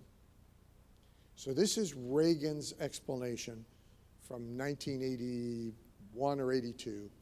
So keep in mind the frame of reference is the 80s. This is Reagan's explanation of how socialism works. This can help you explain it like to your millennial who's going to vote, or your 16-year-old, if they have their way, who's going to vote. So Reagan told the story of the young man in Russia who wanted a car. And so he worked 3 jobs, and he lived on bread crusts and beans, and he slept on a cot in mama's house in order to save up money in order to go get a car. And he finally had the money to go get a car. And in Russia, there was only one car. It was called the Yugo in the 80s. The government manufactured them, as the government, Elizabeth Warren wants the government to manufacture drugs, because the government does such a good job of running things. So the only car you could get was a Yugo, and it was kind of a to-do to be allowed to get one, because they really couldn't make many, so they had to ration cars a lot. So you first had to go to this bureaucracy office, and you had to explain why you wanted a car, and you had to demonstrate that you didn't just want one, you needed a car, and you had to demonstrate that at least 4 other people in your family or your housing unit were going to share the use of the car. So once a kid cleared that hurdle, he then went to the second bureaucracy, where you had to prove where the money came from, because most people couldn't afford to buy a car in Russia. And since you could, the government wanted to know where every penny had come from that you stacked up in order to go get your Yugo. So the kid cleared that hurdle. Then he finally gets to go to the office where you actually buy the Yugo, which is a very simple process. There's no salesman because there's nothing to sell. There's only one car. There's no options. It's pre-priced, and you just buy it. Right? It's sort of the predecessor to Carvana. So he goes, and now he fills out all the forms, and he has the money, and he's ready to get his Yugo. And they accept his order, and he says, "When can I pick up my car?" And the bureaucrat shuffles some paper, and he says, "Exactly 10 years from today." And the kid stops for a second, and he says, "Well, morning or afternoon?" And the bureaucrat says, "What difference could it possibly make? It's 10 years from now."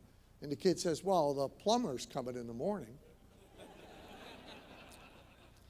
So that's Reagan's explanation of socialism. Socialism is, of course, a construct, right?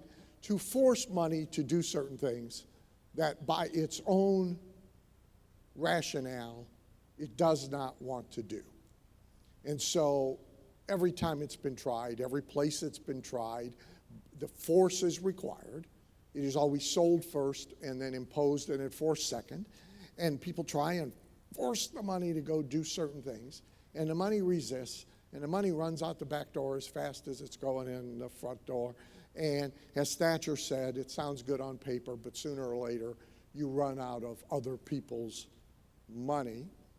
And then you have Venezuela, which last week they all broke into the zoos and they ate the zoo animals because they have no food. This week they have begun eating their household pets. I'm not kidding. And when they run out of pets, what do you think comes next? Slowest neighbor. This is what happens when you try and force money to act in ways that it does not see merit in. So the getting out of your own way about money is being able to set aside your set of merits and analyze how money actually operates. This is Mark Twain's lament. A man invents a thing which could revolutionize the arts, bless the earth, and produce a mountain of money, and who will bother with it or show any interest in it? So you are just as poor as you were before. But you invent some worthless trifle to amuse yourself with and would throw away if left alone, and all of a sudden the whole world is infatuated with it, and out crops a fortune. How can this be fair? Here are two products that Twain would put in that category. This is a stocking cap with a light on it, on its top, so that you can find your way around in the dark. This is the unisex rechargeable LED light up beanie. $49.99.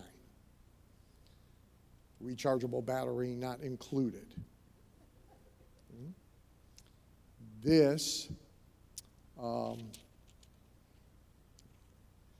product here, down here in this corner, is a golf product. Bob Willis is here somewhere, likes golf, because golfers are nuts, in case you didn't know. So this is the GPS audible golf range finder. It clips on your hat, and it's the first GPS device that announces, because looking at it, too much, announces the exact distance from your ball to the center of the green. And the free app has all that data stored on 30,000 golf courses worldwide. And that baby is $89.99. Now, Twain would hate both those products because people getting rich on them, which they are, is something he would class as unfair. Really, wealth should come.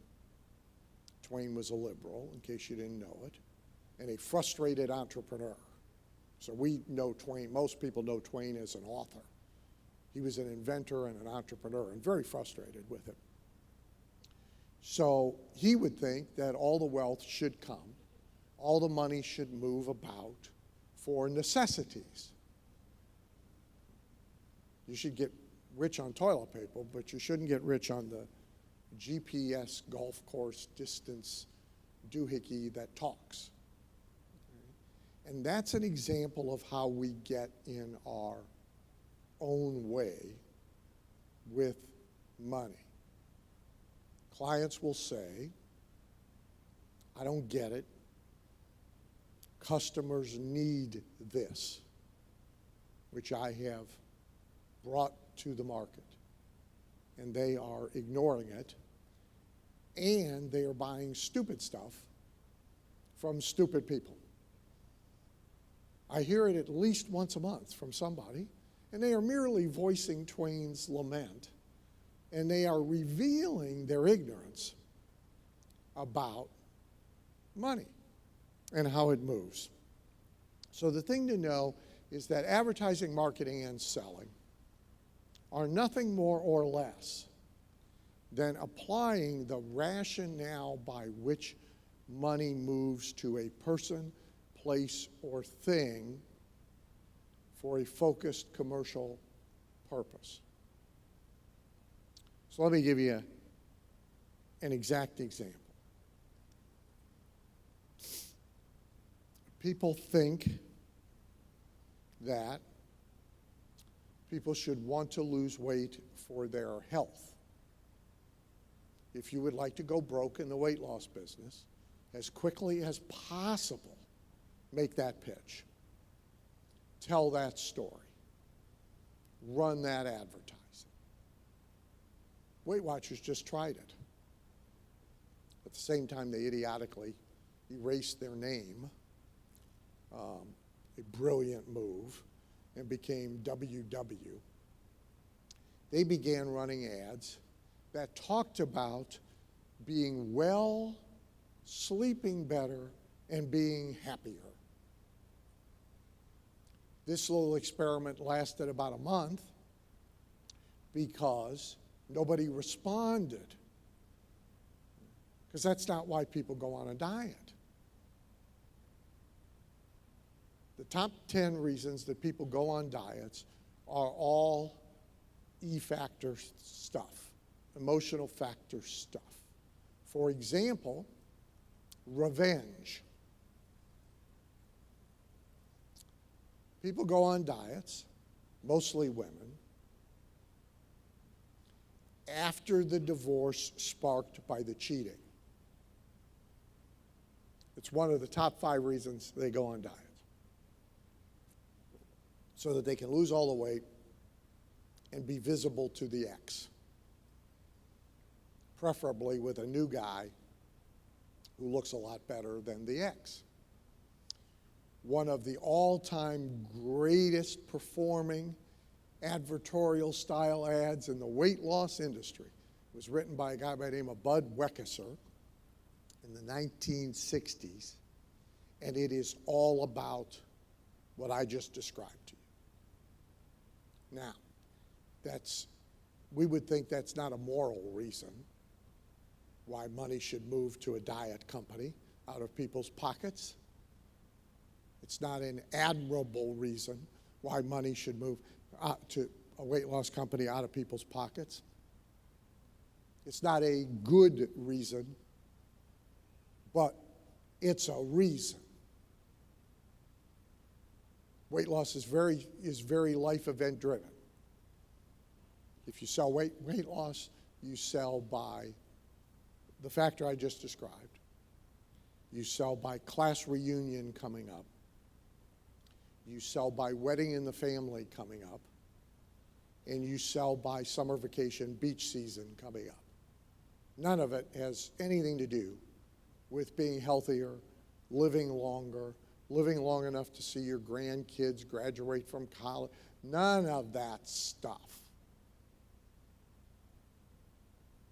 So you've got to get out of your own way on this a lot. Number 2, our second thing that a lot of people won't tell you about money is that very little of it comes from wealth or invention. Invention is greatly overrated. So you've all got a smartphone, right? You've all got one. Some of you are sneaking looks at it, even as we speak. And it's a wondrous device because it's not a phone. It does all sorts of other things, none of which are an invention. It's just absorbed a bunch of other stuff. Cameras, recording devices, CD player, which replaced the Walkman. He just took a bunch of stuff and managed to shrink it and put it in that device. They didn't invent anything. Furthermore, they didn't invent the phone. There's no invention there at all. So people are very inspired to have new ideas. So I don't want a new idea. I matured out of that in my 20s. I'd really rather not hear about one. I try not to take a client who has one.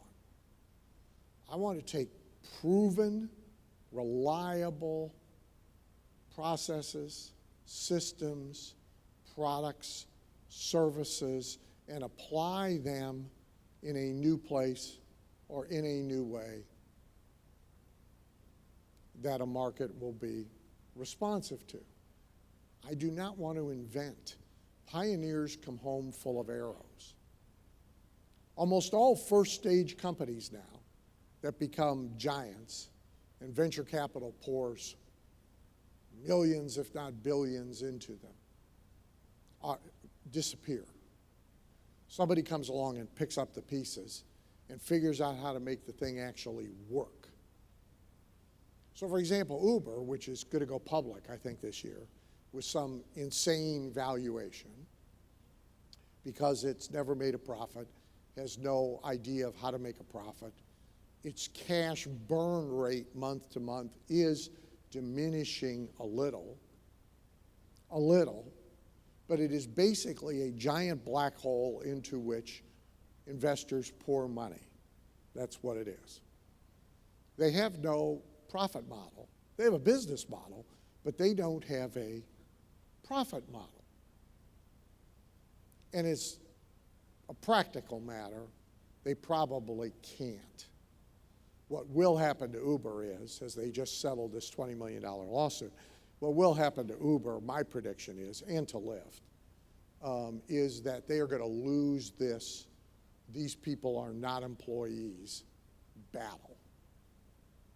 And as soon as they have to pay them minimum wage, benefits, take out Social Security, take out Medicare, their whole economic model, as crappy as it is now, really turns into crap. They can't do it. You can't have, in Las Vegas, last time I saw the stat, Las Vegas, there's 38,000 Uber drivers. So you can't have 38,000 people logging on and off, taking two drives to get enough money to buy their recently legalized marijuana, and then not working for 5 days while they play video games and smoke. See, you can't run a business that way if they're your employees. You need to run what's called a cab company. So they're going to lose that battle. So the government cannot allow 38,000 people in one city to be 1099ers, and the employer is not paying matching funds into Social and Medicare, especially if we do Medicare for all. Hillary said so in the last campaign, by the way. Most people just kind of missed it, but she made this point herself. So they're the first wave of the ride-on-demand business. They invented it, and they'll be gone. Somebody will come behind them and figure out how to apply the idea in a more practical way. If they wanted to take it away from them right now, the guys to do it would be Amazon. So this is with business after business after business after business. The inventors get clobbered as much as they get rich. The people who figure out how to commercialize an idea, they are the ones who do well.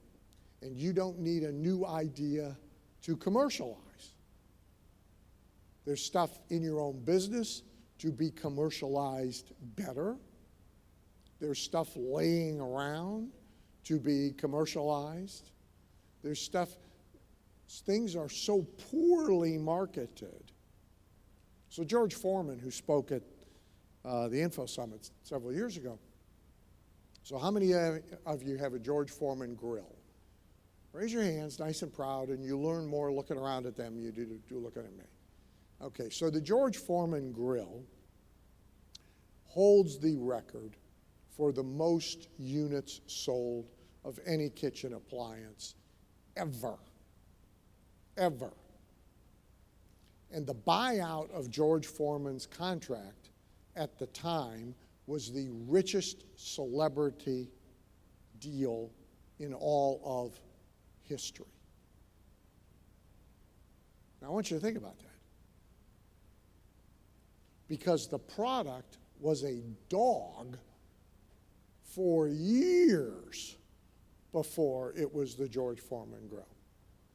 It was one of those kitchen appliances that only gets sold in October, November, and December in the kitchen appliance section of Macy's. They trot these things out every year for the last-minute shopper buying a gift for the mother-in-law. We don't know what to get her. Let's get her some weird-ass kitchen appliance that does 2 or 3 different things and hopefully will be hard to use so it will frustrate her. So if you go to Macy's as a Christmas shopper, you will find a whole section of this stuff, right? It's a blender, toaster, video, conferencing combo. They trot them out at Christmas time and then they put them away because nobody will buy this stuff to use for themselves, right? So this is what this countertop grill was. It was one of these dog products that they brought out at Christmas time, put on the shelf at everything from Walmart to Macy's for about 2.5 months, sold some of them, and then put them away. In other categories, there's the same thing. See this stocking cap with the light on it? They've been selling slippers with lights on them for at least 10 years. They only bring them out at Christmas time. People buy the damn things for their fathers and their grandfathers, and nobody would ever buy these things for themselves, and then they go away again. That was the countertop grill. Some guy saw it and said, if we demoed it so people could see what it did, and we got a really cool person to do the demo on TV, we might be able to sell a ton of these things. Then we can force the retail market because it's on TV every 2 seconds, and we can force the premium market. So banks, for example, bought hundreds of thousands of one model of the George Foreman grill to use as a giveaway. They would not have done that if the product wasn't seen on TV. So there's nothing new there. There was just smart commercialization of something that already existed. These are laying around everywhere. My friend, the late Joe Kosman, did it with the ant farm. How many of you had an ant farm when you were a kid? Okay. The ant farm, for those of you who don't know, is kind of like a little miniature aquarium. It's plastic, you can see through it, and it's full of dirt and ants. And so you can watch the ants make their tunnels and move dirt from place to place and place. Kids really like it because their moms don't. And so, but here's what the ant farm was when Joe found it. It was a product being sold only by school supply houses, only to biology teachers in public education to have in their classroom. Very limited market. Kosman said, kids would love this because their moms will hate it. We can sell a crap load of them. I'll take the rights to everything but the school market, thank you very much, and I'll commercialize the ant farm. So money moves because of commercialization, not because of invention. Some invention is necessary, or ultimately there would be nothing to commercialize. But money moves mostly because of commercialization, not invention. You never need to have an original idea in your life, and it probably would be better if you didn't, if you really focused on commercialization. So I'm going to give you one, sort of as a side point, an example of a commercialization strategy. It may very well apply to your own business as that business exists now, or it could apply to something you bring in to your business. A great commercialization strategy is called place strategy. It means moving something from the place it is in to a different and unobvious place. The ant farm is as good an example of it as any. Like out of category advertising is an example of it. So Ken Fisher, who's going to speak to you, Ken is, as I said yesterday, his company is maybe one of the greatest current examples of classic lead generation advertising. The business was built on it. The business continues to be fueled by it today. You will be hard-pressed to open up a print magazine that has anything to do with money, personal finance, etc., and not find a Ken Fisher full-page lead generation ad giving away a free report on this, that, or the other thing. It's classic direct response. You can't watch cable news, click around from Fox to Fox Financial to CNBC, and not see TV commercials every day giving away free reports from Ken Fisher's company, classic lead generation. Here's something he doesn't know. Don't tell him, because I hate giving away secrets for free. There are places that have nothing to do with money where the same ad or the ad slightly tweaked could very well outperform the ad being run in the logical and obvious places. I would test it, for example, in boating magazines, classic car magazines, any magazines that reach people that have $500,000 or more of investable assets. That's a place strategy move. Because, see, it's not about the subject of the media. It's about the person reading the media. So that's place strategy. It is one of many ways to commercialize what already exists. So your current business is probably being commercialized in a relatively small, defined space of logical and obvious. Most people's businesses are. I tell the story all the time about the pop-up jewelry store at the racehorse auctions. If you go to racehorse auctions, there's exhibitors, just as there are here, and they're all selling horse-related stuff. So they're selling safety vests and colors for drivers, and helmets, and harnesses, and bits, and nutritional supplements, and equipment, et cetera, et cetera, et cetera. At every racehorse auction in Ohio, there's one exception, and it's a pop-up jewelry store. And it works magnificently because when guys go to racehorse auctions, their wives ask, in this tone, "You're not going to buy another horse, are you?" And the guys all say, "Of course not. I'm just going to keep Bill company." Bill uses the same script.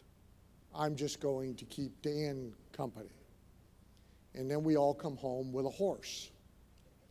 And everybody has discovered if you have a lead shank with a horse attached to it in this hand, but if you have a diamond tennis bracelet in this hand and you wave it hard, she might not see the horse. So the jewelry guy does great It's important to understand he doesn't belong there. But he's taken his existent business, he owns 5 jewelry stores in malls where they're supposed to be. And he is commercializing it in a place he's not supposed to be. Why? Because money is there. Broke people don't go to racehorse auctions. Broke people do go to the mall, but broke people don't go to a racehorse auction. There's money there, and the money will move for an emotional reason having nothing to do really with jewelry or the reasons you think your husbands or boyfriends should buy jewelry for you. No, we're buying jewelry to sneak the horse into the barn. That's how money moves. Money loves reasoned confidence. So the more you do that you are certain of, typically the higher your income and the richer you get. People are very flitty. It's a hazard of being at any event like this, because you will see other people's businesses that seem to be greener pastures. You will see new, bright, shiny objects, and you will be tempted to flit. Oh boy, I'll do that. Oh boy, I'll do that. Oh boy, I'll do that. But what you really should be looking for is ways to improve, strengthen, ease, and accelerate what you are already doing that you are certain of that works. So like dentists are famous for being recruited into health product MLMs. My question always is, are you at 100% capacity in the practice? You can't fit another patient in, so you got to do something else. Well, no. Well, what capacity are you at? I don't know. Be a good number to know, dummy. Let's go look. 60%. So why go do something you don't know anything about that is a giant experiment for you and carries a big learning curve when you have not yet maxed the capacity of what you know you will get certain results from? Not smart. Right? So Munger, who's Buffett's partner, famously says, we have 3 baskets. Everybody else has 2. We have 3. In, out, and too difficult for us. Doesn't mean it can't be done, doesn't mean somebody can't do it, doesn't mean somebody won't do it, but it doesn't fit with what we know how to do with certainty. Warren says, we have been successful because we concentrated on finding 1-foot-high hurdles we could easily step over, not because of some superhuman ability to defy gravity and leap over tall buildings in a single bound. So this says, look for the soft pitch. Look for the 1-foot-high hurdle and jump over it as many damn times as you can. People get bored. I spoke for 9 years, 25 to 27 times a year, on these big public seminar events, mostly in basketball stadiums. Average body count 15 to 17,000. Our biggest was 35,000 and something in Tampa. And after the first 4, when I arrived at a presentation that delivered certain results. I could count the house, and I would know when I walked on stage within a small range of variance how many units of the magnetic marketing system I was going to sell at the back of the room in 75 minutes. For the rest of the 9 years, I did not change a word. Not a word. I didn't change a gesture. I didn't change the timing. The AV crew could set their watch by when I was going to do this and say that, because I hit it every time. Hard not to get bored. Zig Ziglar almost every morning would sit there and fool around with his presentation. I want to put something in from the news. I want to put something, I just had this conversation with the person in the coffee shop, and I want to tell this. And Zig would tell you, I outsold him in dollars per head.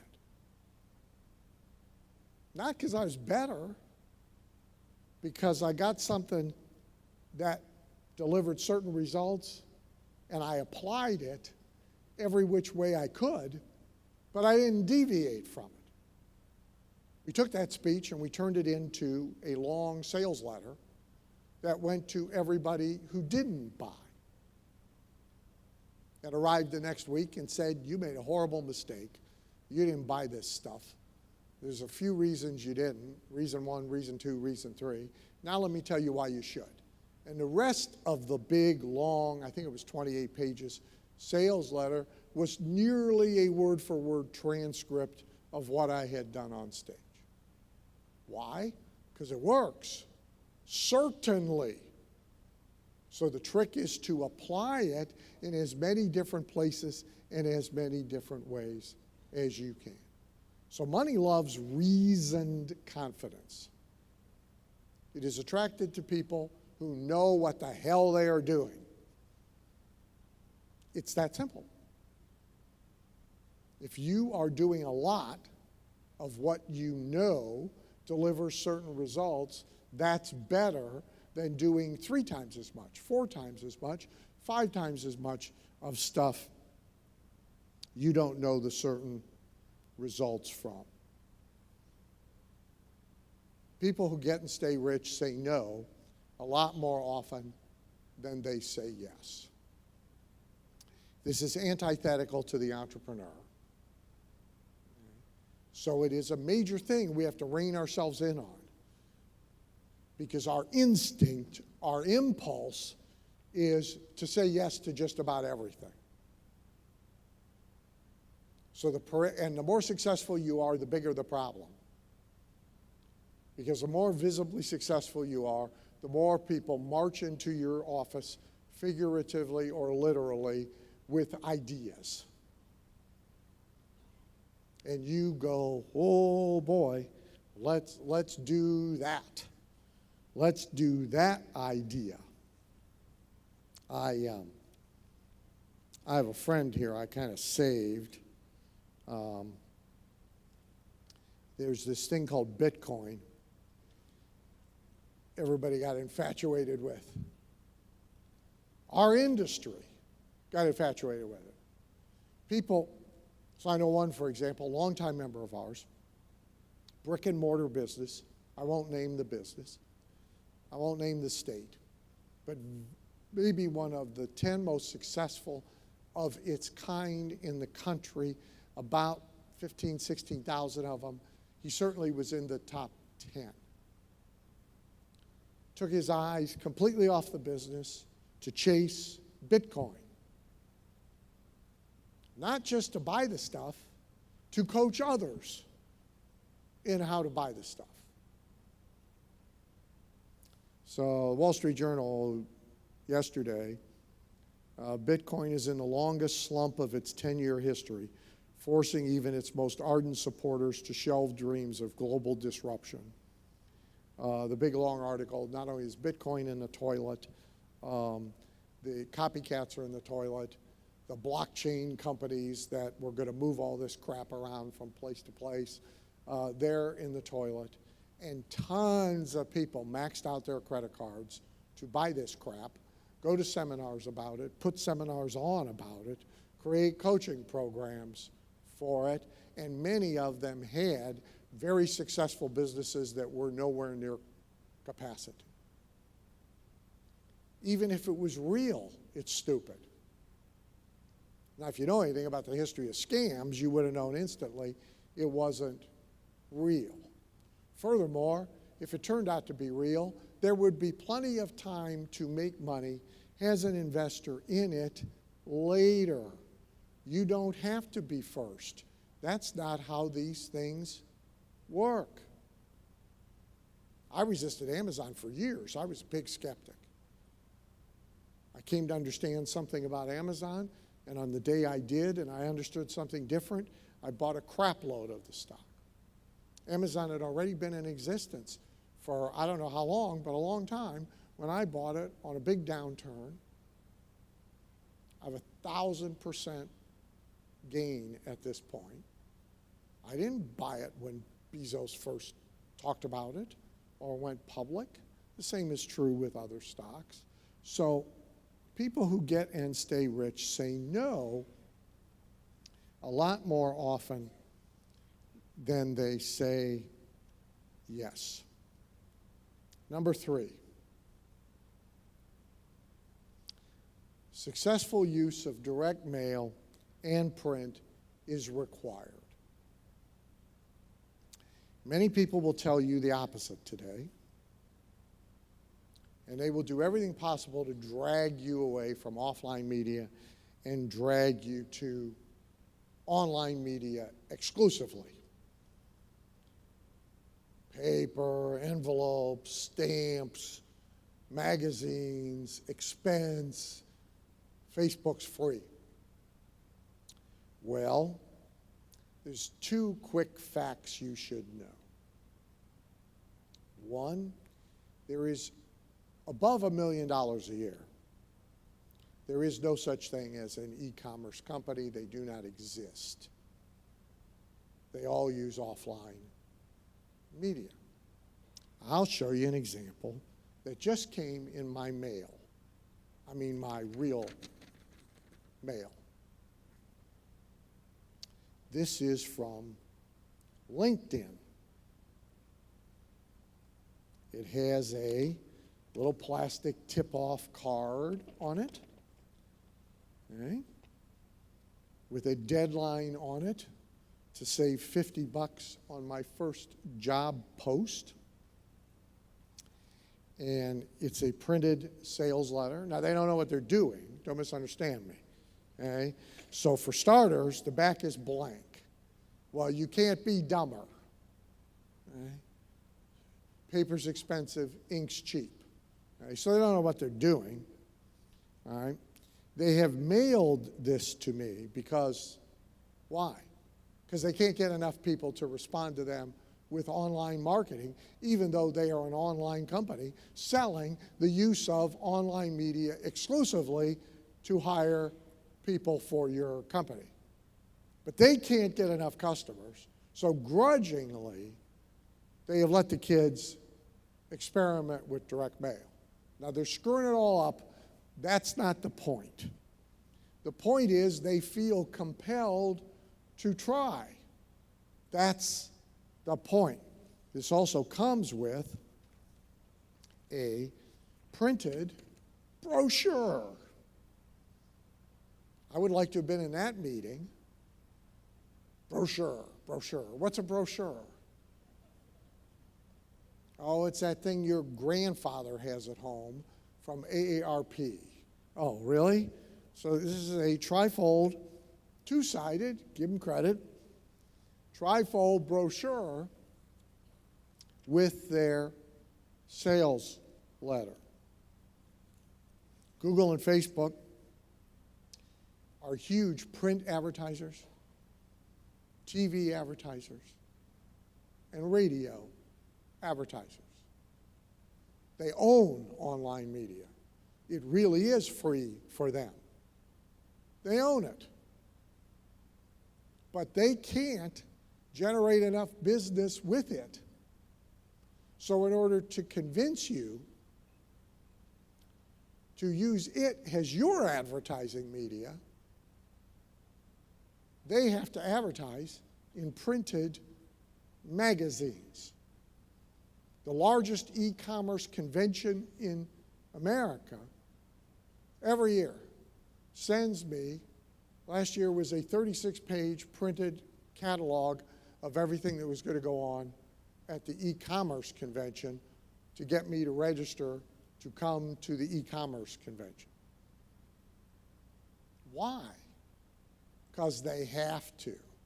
If you think anybody at LinkedIn likes this, I assure you no one does. But they have to. The other thing to know is that online media is by its very nature fragile and perverse. Same issue of Wall Street Journal.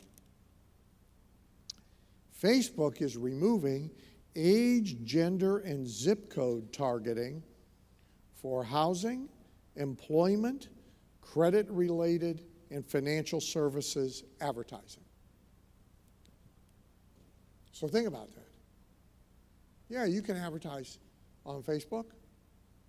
However, you can't segment what you're doing anymore by age, by gender, or by zip code. On, the other week is this. On Tuesday you could. On Wednesday you woke up and you couldn't. Nobody's mucked with this since I was the kid's age and before. You can get an envelope, pretty much it's the same thing you got in 1950. You can print stuff, you can put it in the envelope. Nobody tells you what you can say. Nobody tells you what you can't say. And you can pick zip codes, and you can pick gender, and you can pick all sorts of other things, and you can send it to them. And that's not going to change. And you have to worry about the post office going out of business because it's one of the world's largest welfare system for union employees. So from a political standpoint, they could be down to me as the last person using it, and there's still going to be 3,000 post offices in America, and they're all going to be going to work in their uniforms every day. So it's politically safe. You can't find wealth, anybody's, any company's, not tied to offline advertising and marketing. You can't find it.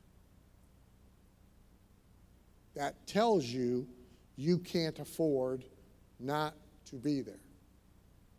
The Crash Commercial Reminder is my mid-year event, is all about direct mail and print this year. And coming here, we had 19 seats left, and there are packets of information back at the No BS store. Number 4. Wealth purely from earned income is extremely difficult to come by, if for no other reason than our tax strategies, tax system. It's very hard. Some people can do it. If he doesn't blow the money, inexplicably, and I mean inexplicably, the New York Giants just made Eli Manning the highest paid football player ever. Ever. I can throw the ball farther than Eli. I mean, really. But if he doesn't blow the money, purely through earned income, $400 million or so is a lot of money. Bryce Harper in baseball, a lot of money. But these are, exceptions doing things that you or I are probably past any reasonable opportunity of doing them. For the most part, getting to wealth by earned income is very, very hard, if for no other reason than our tax structure. So you need either leverage and or equity to be sold at a multiple. So leverage is accessible to everybody in really every business. There's all sorts of strategies for it. Duplication and multiplication is one. I'm not sure if Dr. Tomczak is speaking here or not. Does anybody know? Okay, so Chris and I go back to his decision to franchise chiropractic clinics. And so give or take, the franchisor is taking 10% of the gross. It's actually probably 7 or 6, but I'm going to do simple math. So let's call it 10. So he had 3 clinics, of which he had 100% of. He now has 300, of which he gets 10% of the gross. Not the net. The ones he had 100% of, he got 100% of the net. If it's 50% overhead, you can do that math. If it's 60%, this is of the gross of 300 units by leveraging his business system, in this case, multiplication by franchising. Which is he better off with? 100% of 3, or even 4 or 5, or 10% of the gross of 300. Do the math on your own. You'll have to use your device, but you can trust me for the moment. The second is a lot better than the first. It also plays into the equity ultimately to be sold at a multiple. Hard to sell 3. You know who you sell 3 to? 3 other chiropractors who you have to finance. And then when they screw the thing up, you got to go repo it, fix it, take it back over. That's who you sell 3 to. 300, lots of buyers, big company buyers, right? El Checo for a multiple of their worth. So leverage and equity. In the Renegade Millionaire System, I teach simultaneous deposits to present bank and future bank. So this is a form of leverage everybody can put into their business. So I'm going to take you back through it if you already know it in a few minutes this morning. So present bank is current income. It's how most people evaluate whether business is good or bad. So if you ask a restaurant owner, how was your weekend? He's going to answer you in present bank numbers. He's going to say, we were full. He's going to say, we did X number of dinners, and it's a big number. It's almost all his capacity. He's going to say, it was great. A lot of people bought expensive wine. We did over X thousand, which is more than an average weekend. He's going to give you a present bank number. And that's fine, but it has no leverage. The problem with present bank, amongst other things, why it doesn't lead to wealth, is because most people spend it. Most business owners' lifestyles track their income increases. You're probably guilty. I was for 20 years. So we buy better cars, we buy bigger houses, we remodel this, we fly first class instead of coach, we pay bribes to get our kids into school, on and on and on. So the present bank money goes in and out. you probably can't show me a dollar you made 2 weeks ago. It's probably come, and it's probably gone. Future bank can't be spent immediately. Therefore, it tends to accumulate to trigger income or equity later. The strategy you want to master is present bank, future bank, done simultaneously. Almost every business can do it.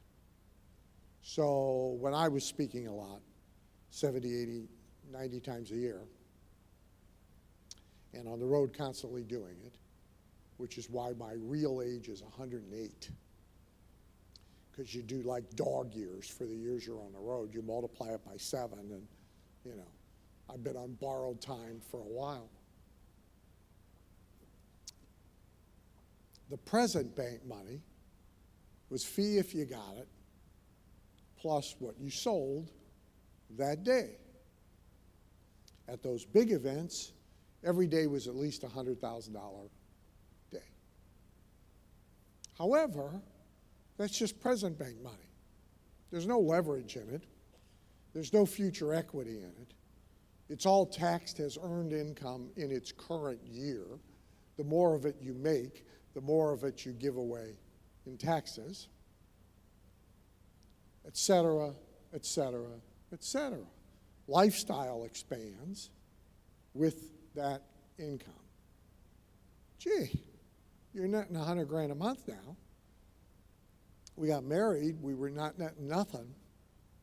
We should have a better house.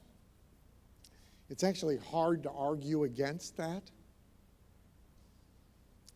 It doesn't make sense, right? So every time I spoke, in the process of selling you a magnetic marketing system. So who in here bought a magnetic marketing system at one of those events? Let me find somebody. Okay, you and all the way in the back. So what year? I'll do Dennis. That's fine, Dennis. So what year? Okay, so 1995. This is 2019. Here he is. You have any idea how much you've spent since 1995? All in. Me, no BS inner circle, it's predecessors.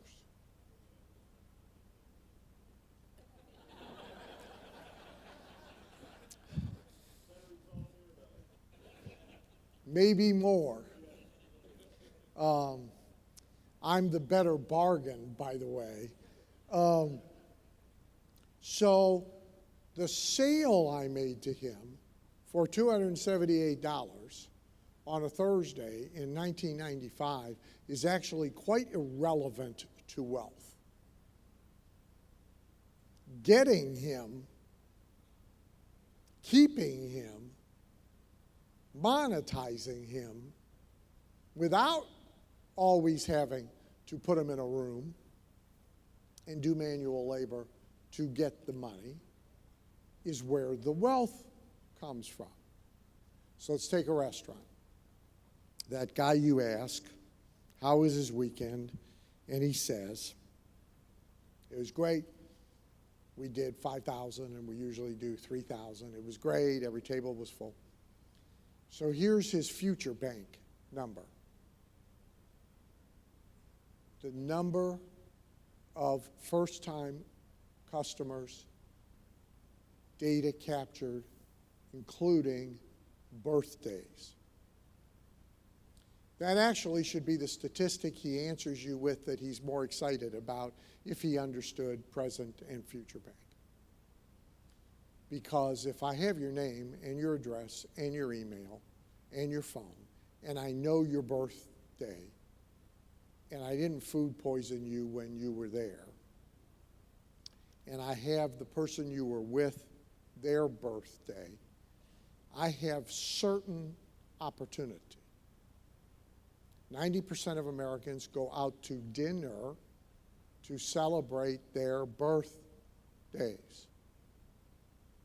Everybody has one every year.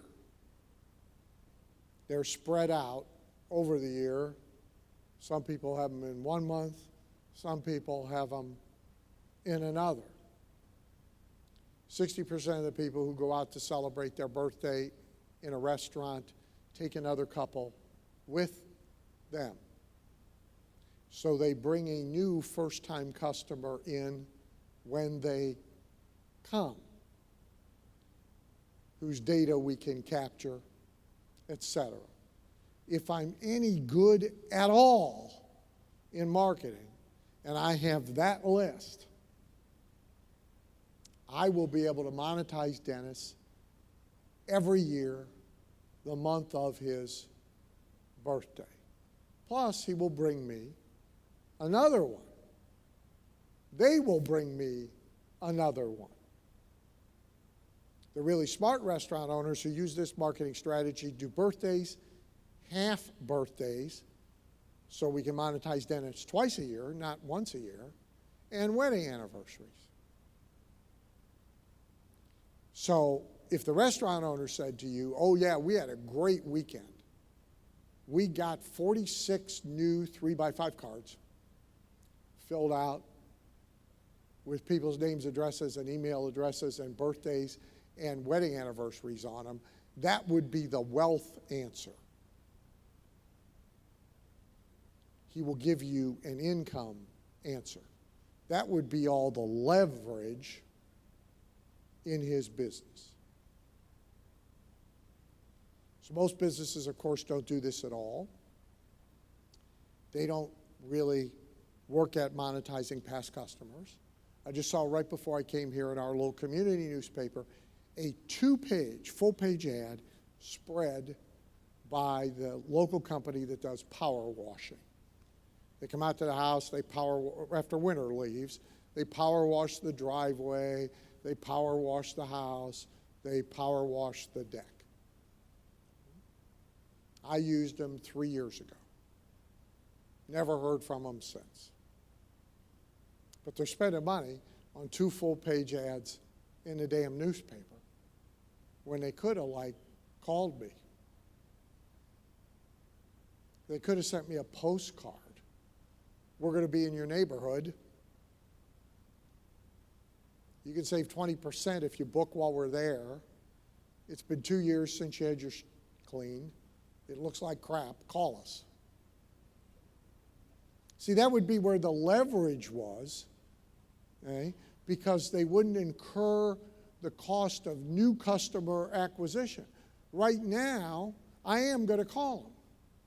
But they have incurred the entire cost of new customer acquisition a second time to get me to call them, because I'm calling from the 2 pages in the damn newspaper as if I never used them before. If they did a really good job with this, they might not need to run 2 big full-page ads in the community newspaper. Hell, they might not need to run any. So that's where the leverage is. So this last thing that people won't tell you about money is they don't tell you that all money is not the same. So when you have an income number, oh, we did 50 grand this month. Big month. Maybe, maybe not.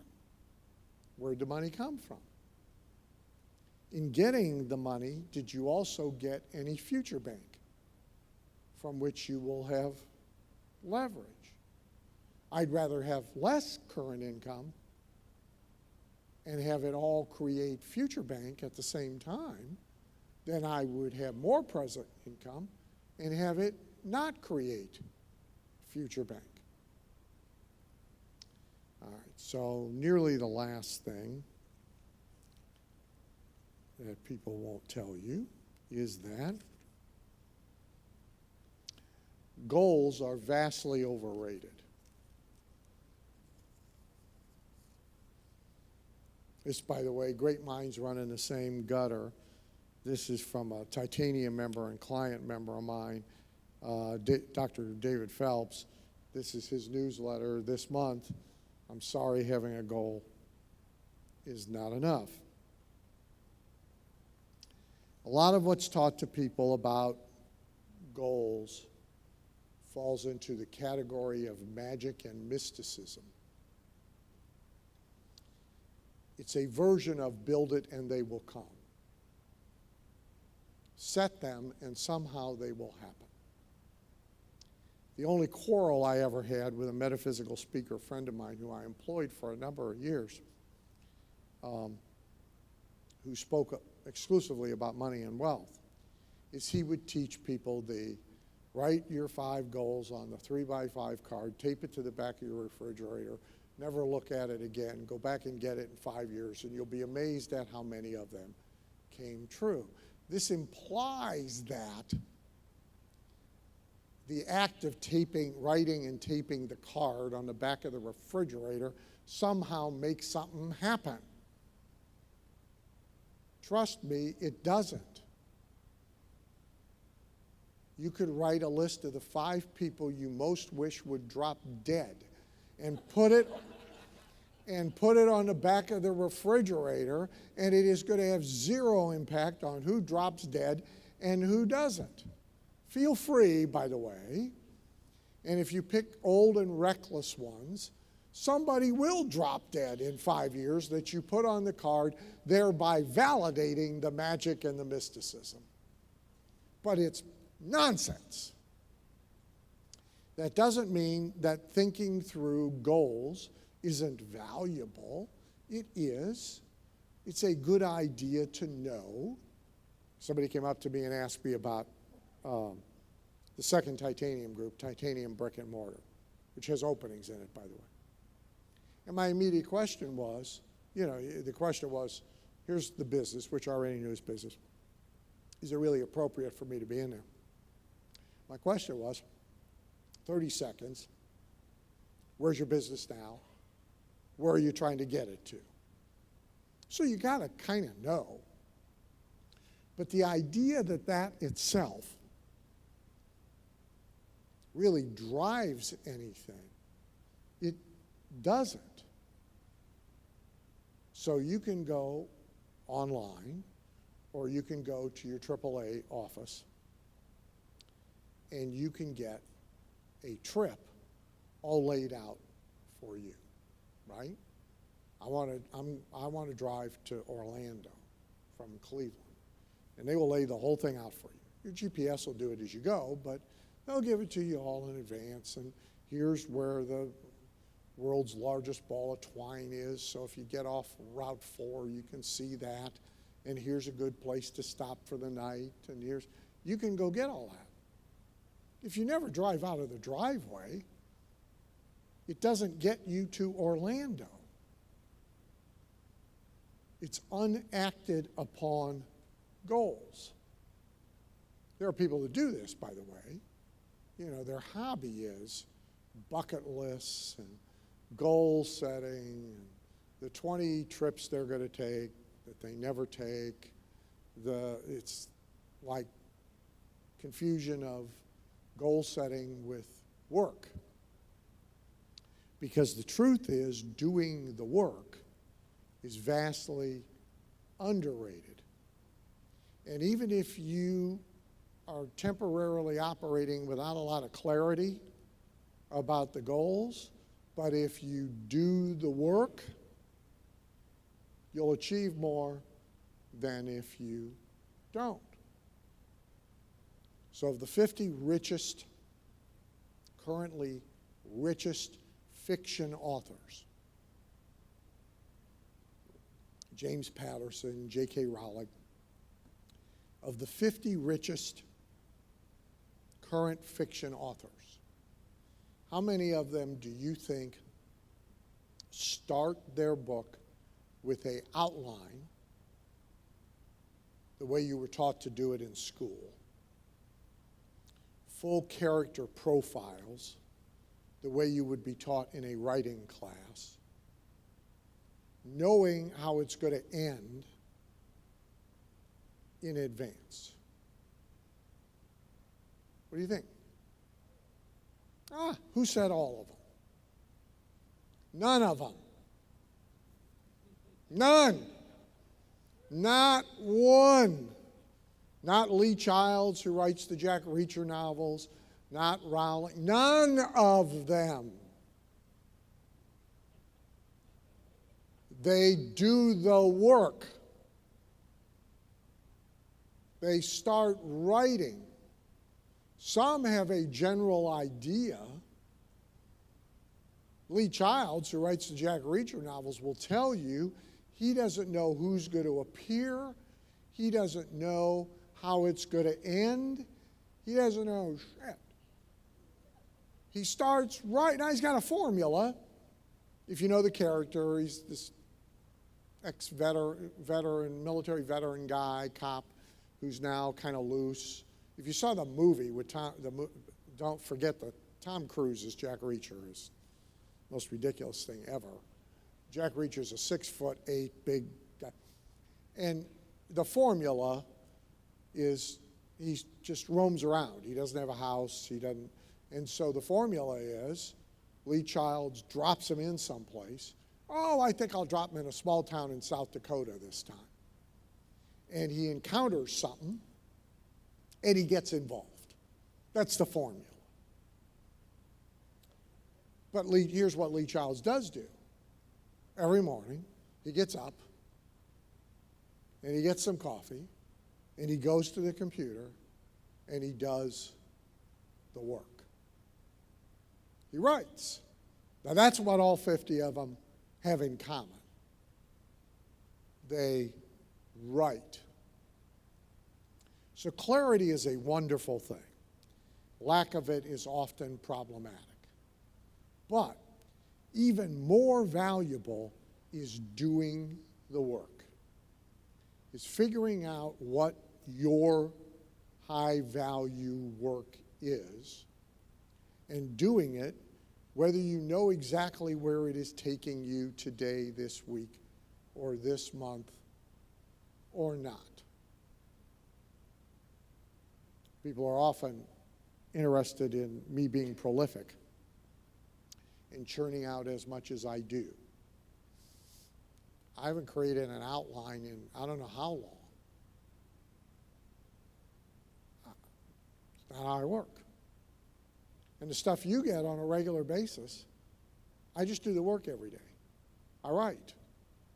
Oh, this interests me. This will probably interest them. I'll load it in. And a lot of it never gets used because I wasn't writing to strict boxes to start with.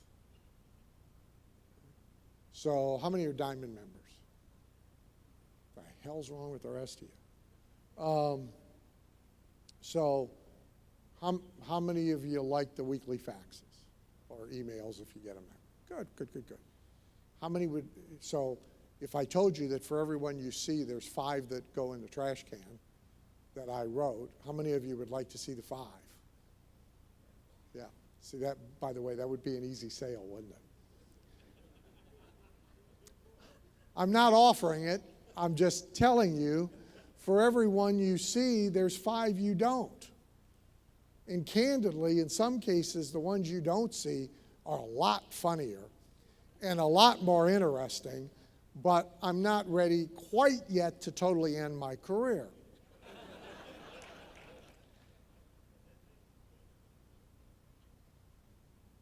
Miltier and I, Lee would love to monetize letting people hear our private phone conversations. We both know we could make a lot of money, briefly. So people believe that to move money around, they have to have this crystal clear, defined plan for how they are going to do that.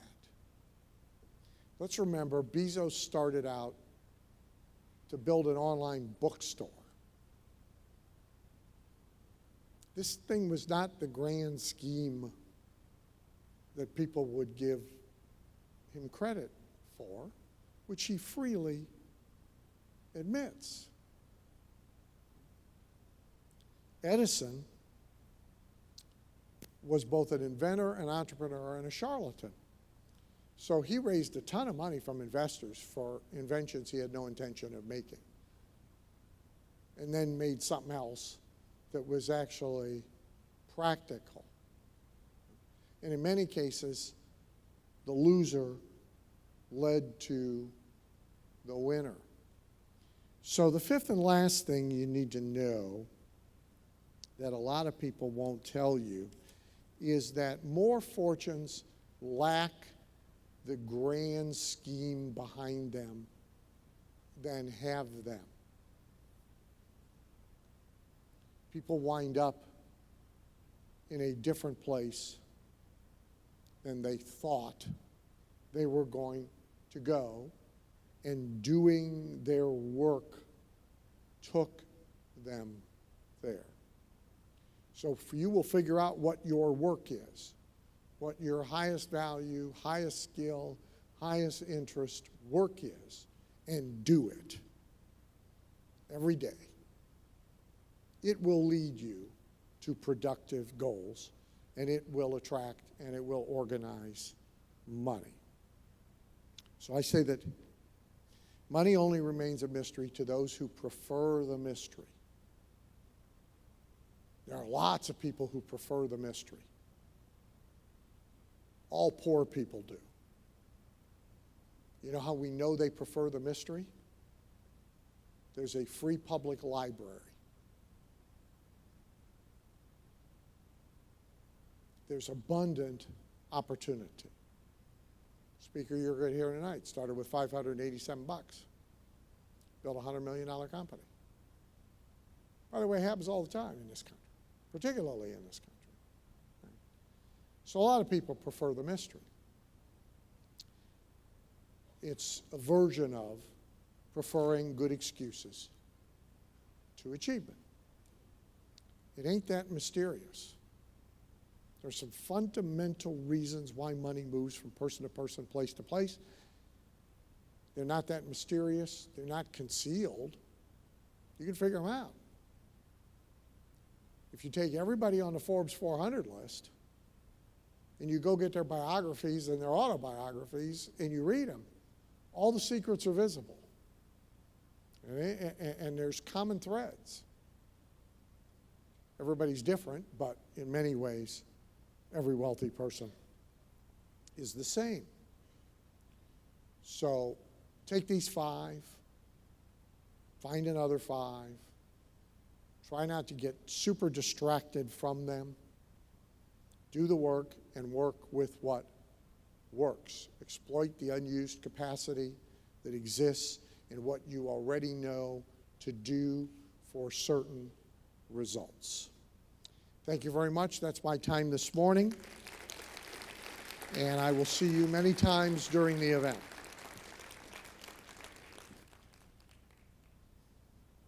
Thank you, Dan. Thank you. So I wish I could go back in time and have my high school English teacher have heard that about outlines, because that would have saved me a whole lot of time junior and senior year. A couple things really resonated with me from that presentation. One is innovation being vastly overrated, which I think is pretty interesting. The new athletic director down at the University of Texas, just down I-35 in Austin, Texas, Chris Del Conte, one of the first things that he said when he came onto the job at the University of Texas, he said, my R&D department is focused on ripoff and duplication. Meaning he wanted to look at Alabama, at Michigan, at Clemson, which Adam will be happy to hear when he gets up here. What are they doing well? What things are working for them? And rather than us wasting a bunch of money on programs that may or may not work, let's learn from that and make them even better at the University of Texas. So one of the things that I want to encourage you to think about in your space, who's standing out? What are the things that they're doing well, and how can you rip off and duplicate and make it even better. So much about conferences like this, what you're going to hear from the main stage, what worked for Steve, what worked for Alan, what worked for Ken, what worked for Cordia. And my encouragement to you as you listen to that is to look for a couple of things that you can take and put into practice in your business to take it to the next level this year and beyond.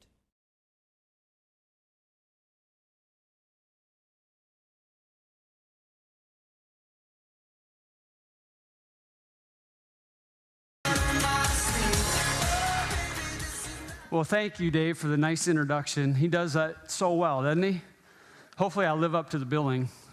But anyway, I'm thrilled to be here because one of the things I want to say right away is I'm just one of you. I'm one of your peers. Just 3 years ago, I attended my first super conference in Dallas.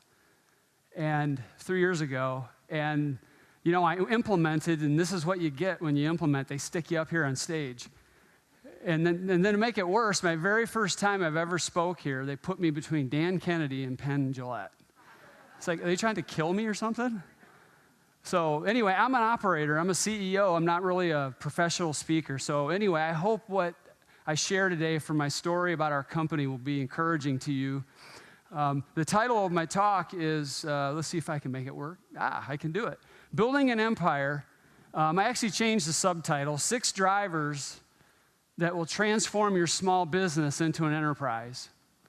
So that's what we're going to talk about today. And what I want to do, what I hope to do, is I hope to get you to take away from these 6 drivers. I hope that you'll go do some critical thinking and wrestle with this information.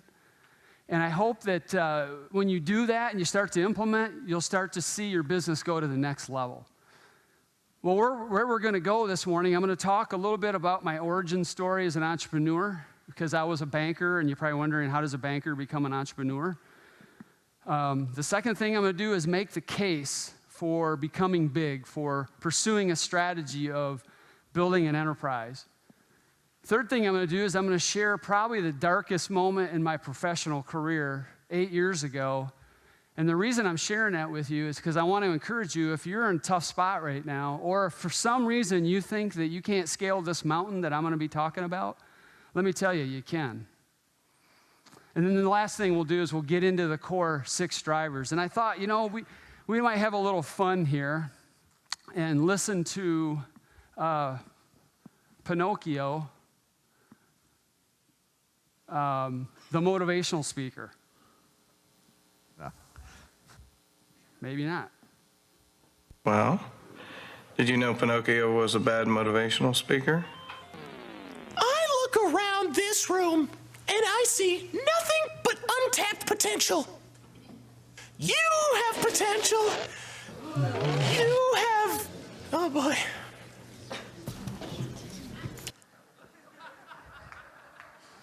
I didn't get permission to show that, but I don't think Geico would care. But... what's that? Anyway, listen, I do believe that you have potential to grow a great company.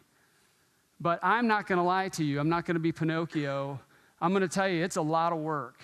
And it's going to take a lot of time. And I'm not going to spin a nice story, put a bow on it, and tell you it's all going to be easy. But let me tell you this. If you're willing to go to work, if you're willing to implement like elite entrepreneurs implement, if you have a desire to go to an elite level, then it can happen. Because I've lived it. Now, there's a couple quotes that I think frame my talk well that I really like. And Dave talked about it earlier about being an implementer. Ideas are a dime a dozen. You guys know the rest? But people who implement them are priceless. The second one that I like is by Bill Glazer, who was a co-founder of GKIC. He's quoted as saying that you don't get rich alone. And so if you're going to scale your business, if you're going to grow to a high level, you're going to need to learn how to be a great strategist. You're going to have to learn to implement, and you're going to have to learn to work with people in a way that scales your business. So I just have a couple questions of all of you. I want to kind of get a feel for the audience here. How many of you have been in business 5 years or less? Okay, good. There's some. Are any of you in launch phase right now? Or maybe you're in your job and you're about to quit and go in? Raise your hand. Okay, great. Lastly, how many of you, if you had the knowledge and the resources and you could get your mindset around it, would you want to pursue this idea of building an enterprise by going beyond just a small business? Like 3 of you? Oh, come on. Okay, all right. Good, otherwise I could sit down. Well, let me go into my story. Now, by the way, I could answer yes to any of those questions not too long ago. But let me go into my story. I grew up in Lansing, Michigan, which is in a middle-class family. This town, you either worked at General Motors, Michigan State University, or state government. And so there wasn't a lot of models to being an entrepreneur. And in my family, we were a car family.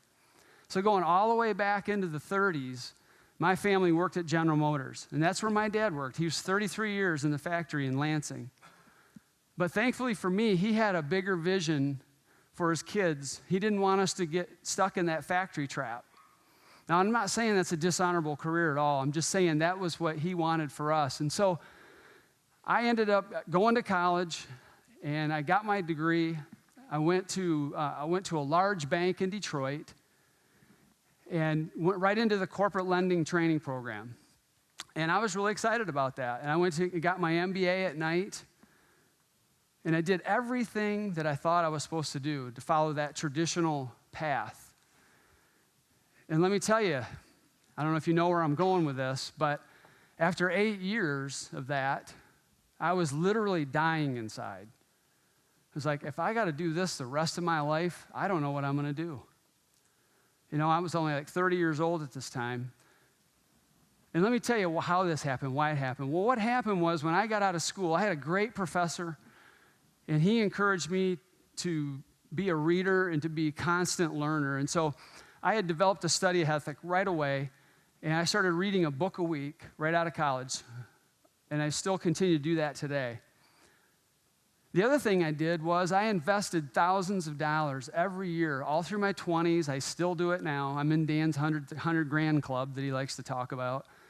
And went to seminars, went to different programs just to try to continue to learn and grow. And you know what happened? I just got bigger than my circumstances. And I realized that if I was going to realize my full potential, I was going to have to change, meaning change settings. And I also realized that I wanted to be an entrepreneur at this point. And so I started to look into that, but I just wasn't taking the step. You know, banking breeds in people this risk averseness, as you might know. How many of you talk to risk averse bankers? I can't be in the same room anymore. Just drives me nuts. And so I was, picture this. I've been working on a deal for, well, it was like a 3-year process. It was a large movie theater and radio station deal. And you got to remember, I worked at National Bank of Detroit. What do you think the kind of loans we made? Automotive, right. And so I had to sell the bank on this new type of a deal. Got it done under the pretense that we were going to expand it the next year. Next year comes, I do all the work, and as fate would have it, the morning of the loan presentation, I'm sicker than a dog. I've got the stomach flu, and I'm not going to go in. And so my boss presents for me, and I get a call from him going, Steve, I don't have good news. Your deal got turned down. And I'm like, what? I couldn't believe it. And so I later got the deal done, just so you know. I went to work on it and got it finished up. But the thing that drove me nuts was some mediocre bureaucrat down in Detroit who I couldn't talk to, couldn't discuss my deal with, just had a bad day and said no. And I thought, I'm never going to be in that position again. And that's kind of what pushed me over the edge to stop being a risk-averse banker. And remember, I didn't come from a family that had ever been entrepreneurs. And so I did what, I guess I did what any sane person would do at this moment. I made the decision I was going to move to South Dakota and get a McDonald's. Good, I'm glad you laughed. I was wondering if you were going to laugh at that. And I even saw some people from South Dakota in the elevator this morning, and I apologize in advance. So So I have a lunch with one of my colleagues a couple days later, and I'm explaining to him how frustrated I am. And I said, I'm just going to quit the bank, and I'm going to move to South Dakota, and I'm going to start a McDonald's. And he looks at me with big eyes. You remember, I was like the top producer at the bank for several years. And he's like, don't be an idiot, Steve. You're not going to do that. And I thought for sure he's going to talk me out of it. And he said, my dad has a Pet Supplies Plus. Look into that. Really? I'd heard of it, but I hadn't done anything with it before. So I dug in and really started to do my research. And I love what I saw. Let me tell you, people do weird things with animals. Let me tell you. It causes them to spend money in ways that you'd never dream. Anyway, I won't go too long. I got to stay on track here. So anyway, I go do my homework. I spend 3 or 4 months doing this, and then it dawned on me. I am missing a big detail here. There's a relationship in my life that I've not talked about this with. Anybody want to guess who that was? The wife. Yes.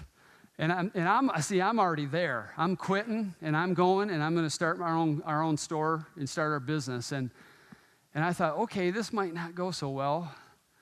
But, she's seen me be successful. She's seen me help her get to the point where she doesn't have to work anymore. And her dad was an entrepreneur. So this ought to go fine. You guys are ahead of me.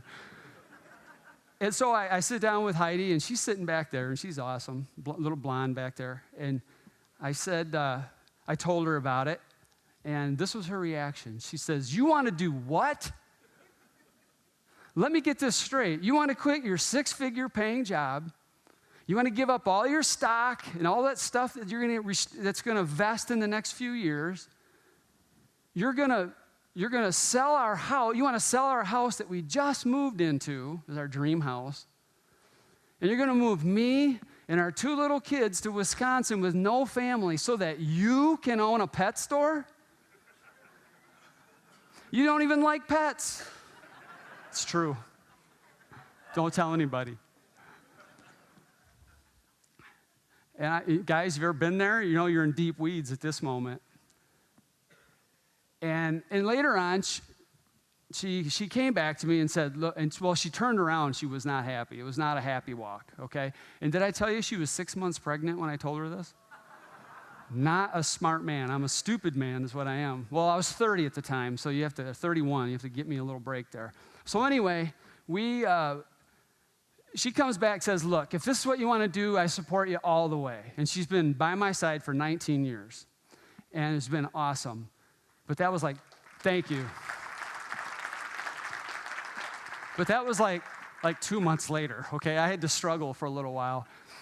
And let me tell you, there's something I want you to think about here is in that moment, I was a fledgling entrepreneur, and I had a dream, and that dream was under some attack, and it was threatened. And all of you in this room have dreams, and you need to know what it is you really want in business and why you want it, because there are going to be people who detract from your dreams, right? And you can't let them do that, okay? So anyway, fast forward 6 months, I've quit my job, and I've gone through training with our franchise. We've sold our house. We've got 2 moving vans out in front of the house, and it's a scene. All right, I'm going to leave a week early, and we're going to go set up the house and start working on the new store. And my wife and little kids are there. Now, our boy had been born by then. And all of our family and our friends were there, and there were tears. So I kiss the kids and the wife, and I jump in the van, and I pull away, and I look in the rearview mirror, or the side mirror, and I just go, holy crap, I hope I did the right thing. But are you with me right now? Do you guys remember your moment like that? Don't lose it, because that is the moment that you need to go back to once in a while when you're really stuck in the mud and you need to figure out how to keep going. That moment will keep you going. And so, but anyway, 10 minutes later, I was exhilarated. Going down the road, I'm excited. I had done it, man. I had walked away from the career, had the courage, stepped out in faith, and was now beginning my journey as an entrepreneur. Okay? Well, let me tell you, at this conference, you're going to learn from a bunch of brilliant marketers, but I have a different message. And that message is, take what you're learning in marketing and match it with a great company that monetizes that marketing investment. Don't just be a marketer. You got to build a company around it to support that, all right? Well, let me make the case now for becoming big. You know, have you heard the phrase, bigger isn't always better? Right? Okay, well, I happen to say that a lot of people that say that just can't do it, so that's why they say it. But the other thing is, profitless growth is not good. So if you just get big to get big and brag about your sales, don't do it. All right, you ought to make more money. Not just numerical, but on a percentage basis of your sales. The second thing is, if you just aren't wired for it and don't have the mindset for it, then you probably ought not to try it. But for me, I have learned personally that it can be the greatest thing in business when you intelligently design it and then passionately pursue it and work it. All right, now there's 4 observations about size that I want to make. Number 1, size begets size. You know, in 2000, it took us all the way to 2008, from 1996, to grow to 20 million in revenue. From 2009 to 2013, we went to 50 million. And from 14, I think we're going to hit 100 million in 2017. Okay, now thank you. Thank you. I'm not trying to brag here. I'm just saying size begets size. The bigger you get, the easier it gets, okay, to generate the revenue. All right, now the second one I'm really passionate about from my financial background. Look, size expands valuation, business valuation. Now, I don't have a magic number of how big you need to be because every industry is different. But I'll tell you, there's 2 kinds of buyers. There's a financial buyer, and then there's a strategic buyer. And what you want to do is you ultimately want to sell to a strategic buyer. And let me tell you why. A strategic buyer is a bigger organization, and they have a platform, and they look at your platform because you've built a bigger business, and they look at it and they say, we can plug that into our platform and then blow up the value. Do you follow me there? A financial buyer, on the other hand, is someone who has a down payment and they have some bank financing. And they don't have a platform, they just like yours. And the problem with that is that they can't count on a big revenue growth, and so they've got to make the math work. All right? And they can't put too much cash in it, otherwise their internal rate of return doesn't work. And so typically, in my experience, a 3 to 5 multiple on your operating cash flow, which is the EBITDA, I can't explain now, but that's what you get with a financial buyer. With a strategic buyer, it could be 9, 10, 15. I know in my business right now, with companies my size, I wouldn't sell for less than 9 to 11 multiple. So in effect, I doubled the value of my company over time. Now the third aspect of size that is good is it reduces risk. Okay, it's the portfolio effect. With 29 stores, 1 goes bad, I'm fine. All right, if you have 30 products and 1 goes bad, you're fine. You guys get that. I don't need to spend a lot of time there, all right? The other one that I'm just learning about that's fun is when you achieve scale, marketing opportunities expand. You can start looking at celebrity endorsers. You can do cross-promotional partners. For us, we can add television now, and I'll share some things with you about that later. So, and then the last thing I'll say is that on this subject is that size expands or improves the quality of your life. This one's huge. I used to do everything. Now I don't hardly do anything, okay? One of my board members says the problem with your job, Steve, is you have to know everything, but you can't do anything. You know, because they have to work through people with everything, okay? But anyway, it has really improved the quality of my life. Even though I'm still busy, it's so much better. Now, okay, it always wasn't this way for me. All right, now here's the part I really hope you guys listen in good. When I started and got into business, I didn't really understand what success looked like. I was not focused. I had something I call entrepreneurial disease, and that is, anybody guess what that is? Yeah, ADD, shiny object syndrome. It's like, you guys all understand this. It's because we all have it. And so I had no discipline, I had no focus. And the structure that I had in corporate America, it was gone. All right? And so, I was trying to be answer man. I was trying to please all of our employees. I had all this passion, but it was misdirected passion. And when you're uninformed and misdirected with passion, you tend to go broke. All right?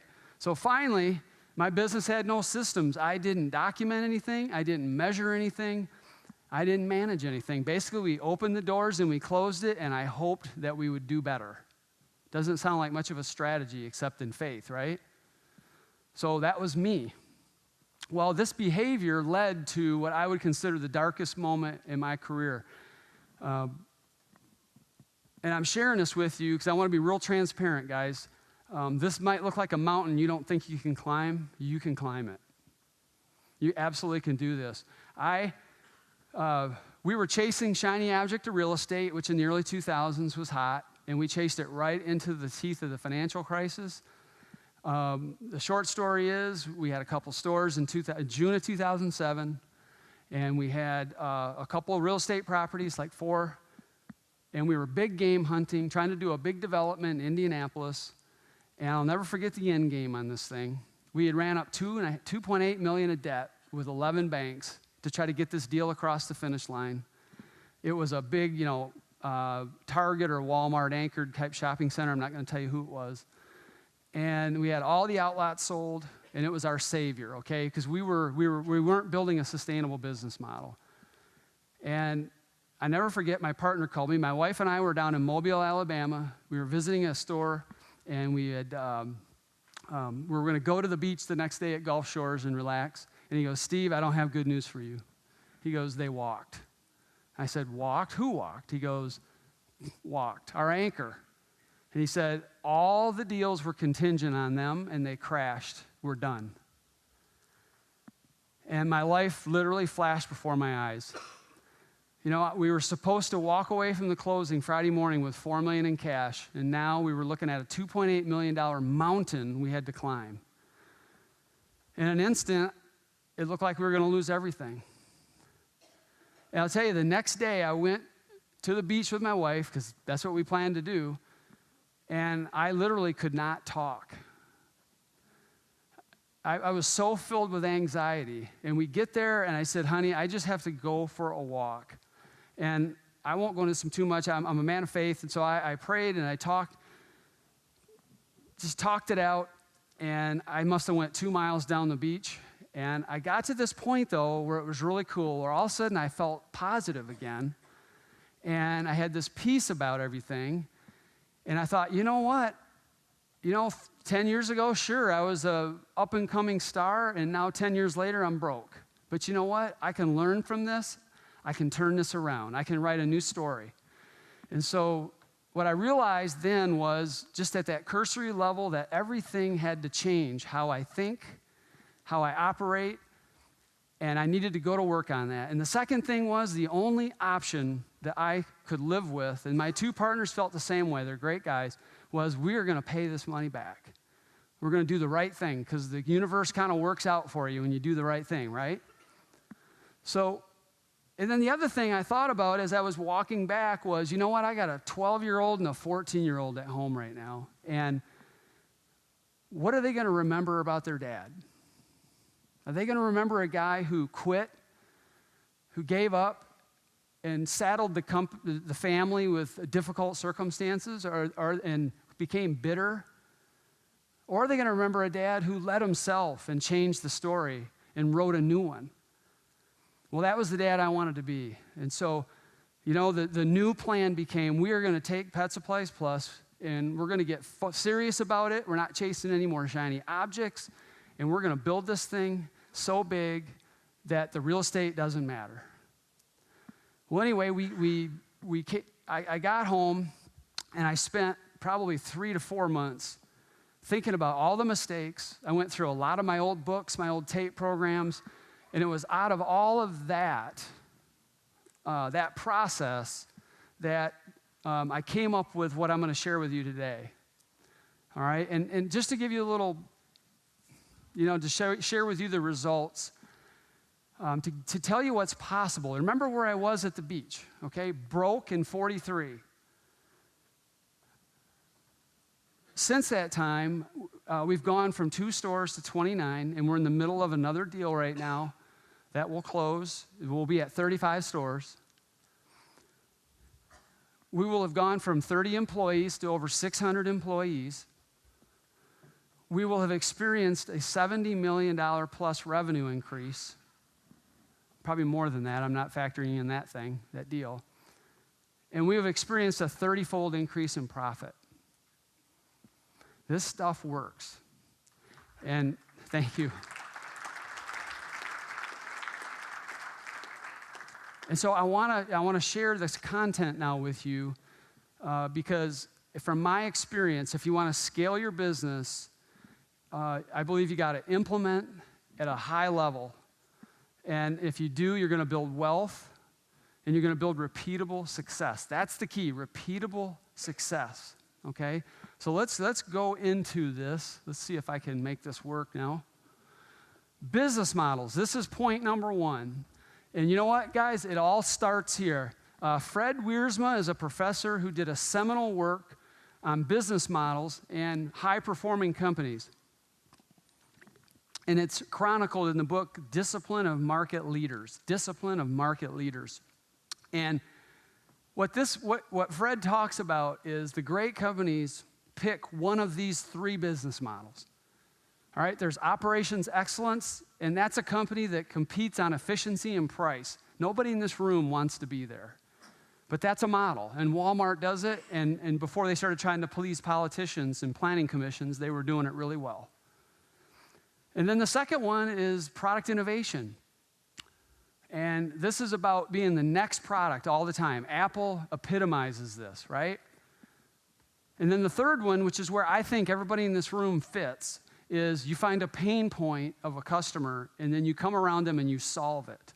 Now, what's important about this is that you have to pick one, and you got to say no to the other 2. And basically what you do is you meet the market minimum expectation for the other 2, and you commit to world class with one of them. And if you try to do all 3, you confuse everyone because it affects the kind of people you hire. It affects the training you do. It affects your unique selling proposition. It affects your balance sheet. If you want to be a product innovator, you better have a whopper balance sheet because of product innovation cycles. You got to fund that. All right? The operations excellence model, that is a centralized command and control. All the brains are in the headquarters. Everybody out in the stores are dummies. And they do what we tell them to.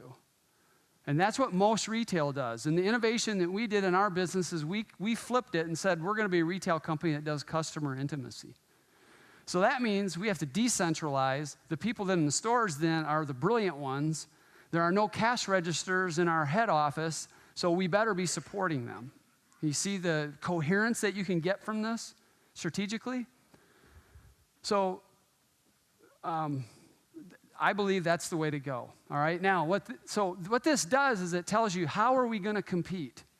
It doesn't tell you your unique selling proposition. It just settles it in your mind. How are we going to compete? And I think that you have to make this decision first before you can do anything else, because everything flows from it. Now the point number 2 it's going to look familiar. Thank Dan and GKIC for this one.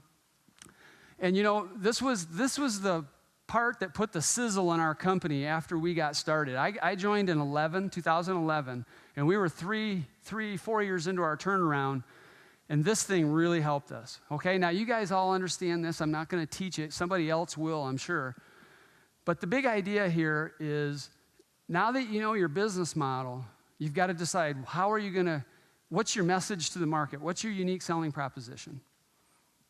And so what we did was we said, because we're customer intimacy, we are going to solve problems. So we said expert advice, 0 hassles. And what that means is that our employees are going to be the best retail employees in any market we compete with. We're going to invest in them. We have 120 certified pet nutritionists and wellness advisors in our stores by Michigan State University's vet school. Everyone else goes through online training continuously. And when you come into the store, you're going to get this really sharp person who knows what they're talking about, and they give a crap. How many people go into retail stores and you think they're not even there? There's just something behind their eyes that says, I'm dead.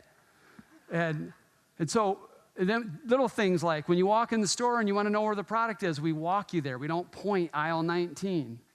And we have the 2-butt rule. If there's more than 2 butts in line, we open another register. How about that one? All right? And the other thing is, if you come in with a return, we don't question you like you're trying to get a visa back into the United States. We just give you your money back, 0 hassles, all right? Because we're trying to, and you'll understand this in a minute, because our market, we worked with Craig Simpson. He did such a good job on this, so I'm plugging Craig again. He helped us work with a company called Target Source in Detroit. We analyzed our database, and there were 37,000 matches with this database of 4 million printed surveys.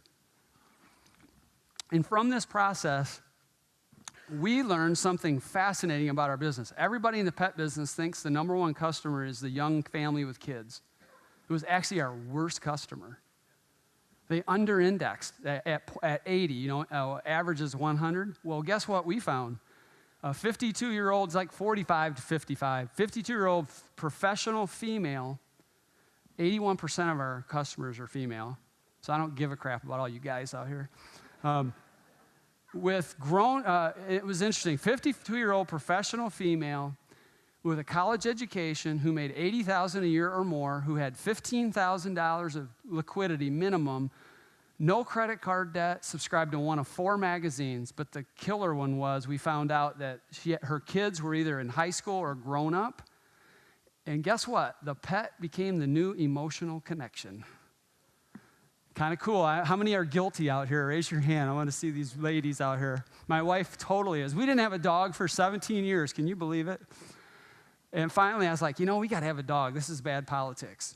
And so we got this dog named Bella, and I should have had a picture for you. She's a Labradoodle, and my wife's like, I don't want a dog. I'm allergic, so I got her a hypoallergenic one, so the excuse was gone.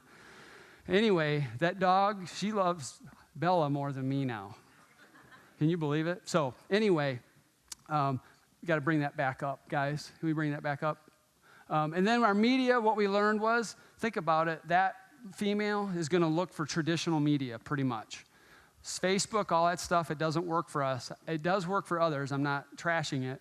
But circular, and let me see, I'm going to show you some more stuff here. So we went with a circular that's in the Sunday paper. We've always had that. But then we went with this 4-page long-form sales letter that Kevin Donlin, the copywriter, who you ought to talk to, he's really good, helped us write. He wrote the control for this. And then Craig Simpson taught us how to do direct mail and measure it. And this thing, after we went with the research, the returns on it went from 3 to 4% response to 8 to 9. And so we send it out in the mail every single month. Here's some more pieces to that, different postcards we do. We also do a newsletter printed to our A clients only. Sean Buck does that at Newsletter Pro. And there we customize it down to the client level. Every person gets a different one based on where they are and their offers. We have this dogfoodforfree.com. This is the cool thing. We added zoned cable television this year as an additional media because we can afford it now. And guess what it did to our direct mail? It doubled the response rate. Now we're at 17% response rate on our 4-page sales letter. So anyway, now you've done your strategy, you've got your marketing figured out, you're not done. If you're going to be a solutions provider, you need to create a client experience. And that experience is delivered by who? Computers? People. Exactly. So you got to build a culture. And so, sorry. Yeah, this is Norman the Enforcer. So we committed to building a culture, all right? And a culture is nothing more than an accepted set of norms in your business. And the culture we wanted to create was that employees went the extra mile for our 52-year-old female. Because remember, we're just trying to stock the pond full of 52-year-old females. Not that everybody else isn't important, but we're building our entire model around that ideal client. And so to do that, though, you need people who will give you the discretionary part of their heart as employees. That's our mantra. We want all the brains in the game, and we want their discretionary part of their heart. And to do that, you've got to get them motivated from within. And so we followed Daniel Pink's book, Drive. I'm not going to go into all the details. I don't have time. But there are 3 drivers: mission, path to mastery, and empowerment. And we've built that into our culture. And the other thing we've done is we've created a really cool process of automated recruiting where we get hundreds of candidates a month. We put them through a really tough assessment, and we hire about 1 or maybe 5% of the people we interview or that apply with us. And that's how we keep the culture strong. And then it goes over into a scripted training program. One thing we do that's really cool is a 30-day career builder interview. It's every month. All 600 employees get a review every month. And we build in training all the way through it. And then I've told you about the certifications. So now let's talk about, if you've built a culture, the next thing I believe you need to do is you need to script a client engagement model. All right? Employees don't want to follow scripts. They want to do their own thing, and it becomes a variable deliverable, and it's not acceptable. So what we've done is we've created something called our rail. And imagine this is a mountain 10,000 feet down, and I'm right here, and there's a rail that I can hold on to. That's the metaphor we use, because you're not going to let go of it. And we tell our employees, you cannot go off this. We have 0 tolerance for failure. And so our rail is just what it says. I won't read it to you, but those 5 things have to happen. And below it, I was in titanium last year, and I learned that the biggest thing I had missing was I didn't have a selling process. So we created the perfect purchase system, which is a scripted selling process that all of our employees are trained in, and they have to follow it. And we don't just trust them. We have a secret shop program that's only about 1/3 of the form. We hire a company. They shop all of our stores every single month, and if a store falls off the rails, if you will, they get shopped 2 or 3 times, and we get it corrected. And our standard is 85%, and we've got 3 stores in Texas that are below. And so guess what? I'm zeroing in on them now. And the rest of them are fine. Okay? And then we also have something called our customer satisfaction scores. This is a receipt-driven program where people do surveys. And so we have data on all of that. Okay? So now that we've done all of this, there's another big piece, though. When people work together in general, how do they relate with each other over the long term? If you stick a bunch of people in a business together, what do they tend to do to each other? They get complacent and they kind of kill each other. I don't know what it is. I've been managing a lot of people for a long time, and they just don't get along. And at the source of it, I believe, is bad leadership. And so we believe that if you're going to scale a business, you've got to replicate leaders in your company. All right? And so what we've done is create a leadership development program in our company. And look, there's a lot of buzzwords with leadership. There's a lot of buzzwords. There's some charlatanism out there with leadership. Our leadership model is very simple, and we use the John Maxwell principle on this, and that is leadership is influence. Nothing more, nothing less. Okay, so we expect our leaders to learn how to influence people to voluntarily sign up for the vision they have. Okay, that's a different model from command and control, but that's how you get people to give you that discretionary part of their heart. And so there's a model we use that's John's. It's the 5 levels of leadership. We teach that. And at the end of the day, what we tell our leaders is that leadership, the ultimate test of leadership is results. That's it. If you're leading and you're not getting results, you're just taking a walk. Okay? And you won't work for us for long. So what we say is get a vision for your store, and we break this down to the store level. Get a vision for your store, influence your team around you to sign up for that and to pursue it, and then get results. That's the expectation. And so what we have is an employee membership site, and I have this program with a CD and a transcript that goes out to about 140 people every month. And then we have the Backyard blog, which is a weekly video blog. It's like 5 minutes or less. And you can do something like this too, or you could purchase it from someone. Mine's not for sale, right now anyway. But and so now we've done this. We think about it. You've built a model. You've got your marketing right. You've created a culture. You've scripted that client experience, and you enforce it. And now you've built leaders. Can you think of what might be missing? What's missing at this point? Maybe a final piece, not that this is all be all. Well, I think it is you have to measure, right? And this is Dan's No BS management book. I tell you, I'm becoming more known maybe for his No BS management philosophy than the marketing. But anyway, so what we've done is said, look, we have to build an execution system into our company. And so what this represents is our way of keeping score, okay? So there's financial, there's operational, there's marketing, and there's people metrics in this. And what this is a process, a flow. So we start with the annual business planning. And guess what? All of our store managers write their own business plans. They have to be 2 pages or less, prioritized by quarter. And they participate in that as well as in the monthly scorecards, which are the things they can control. And then we have this process every month where our regional managers who oversee multiple stores meet with each store manager, and they go through line by line their scorecard and their P&L. And we do this every single month. And my regional guys have a checklist they have to live by and send to me every month that they did these things. I don't just trust them to do it. And then we have something called the quarterly business review. This is fun. This is a coaching session. We get with our leaders and say, how did you do last quarter? What's your plans for this quarter? How can we help you? Where do you need help?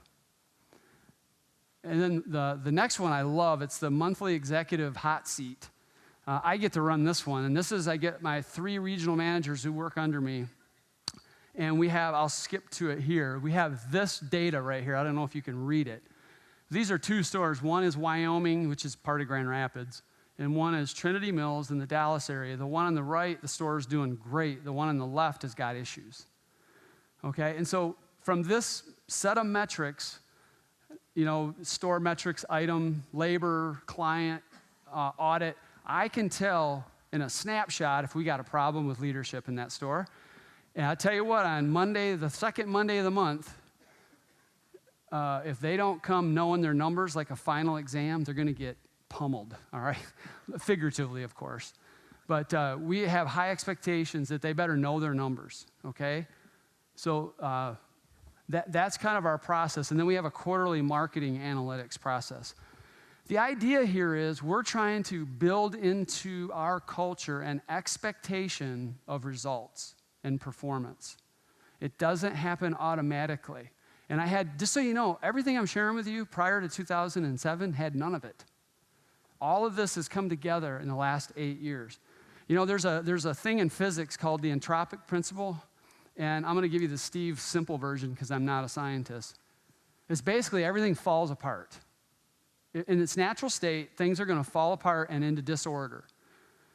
And that's how your business is. If you're not on top of it, it's going to do that. And so systems hold it together. Okay? That's the big idea from this. Humans are predictable. Left to their own devices, they're not going to do what you want them to do in the long run. Okay? That whack-a-mole game. But you don't want to be non-strategic about it. You want to build it into a systematic process so it happens automatically. So I need to wrap this thing up here in the next 5 minutes. So let me say one thing. Interestingly enough about this journey, if you pursue this and chase it, what's going to happen is you're going to have success. And one of the most challenging things you're going to face is once you get to that next level of success, you're going to want to not keep going because you're going to get comfortable again. Ron Wolfirth and Jill are here from the Texas Baseball Ranch. My son's a pitcher. He's learned from them. And one of the things Ron always says is, gentlemen, if you're going to go to the next level, you got to learn to get comfortable being uncomfortable. Let that one sink in a minute. That's something you're going to have to wrestle with. All right? And let me tell you, remember, on the beach broke to we got 8 or 9 stores, man, life's pretty good right now. It would have been real easy to stop. But we had a bigger vision, and we had a reason why, and all that stuff was settled, or we didn't have any junk in our head, and we kept going. And I tell you, now it's getting really fun. I can't believe how fun it is. And every one of you can do this. You guys all can do this, all right? My nose is not growing right now. All right, so let me ask you some questions, and I'll close. Are you crystal clear about what it is you really want by being in business? You got to know that. You got to know your why. So do you know your why? Is your model correct? And is your opportunity good enough right now? Dan talks all the time. If it's not good enough, get out of it. Do something else. Use your talent somewhere else. Do you know what your message is and who your ideal client is? Have you tested and understand the right media? Are you willing to do the work of creating a culture? It's a lot of work. People are messy. You got to be willing to do it. Are you disciplined enough today to follow through on creating a system of accountability? Are you truly prepared coming out of this conference that you want to do this? You got to have your beach moment like I did. Here's another one. Have you brought the discretionary part of your heart to your deal, to your business? Are you all in or are you hedging? I understand. I hedged for a long time, and it took me being broke and desperate on the beach to get all in my business.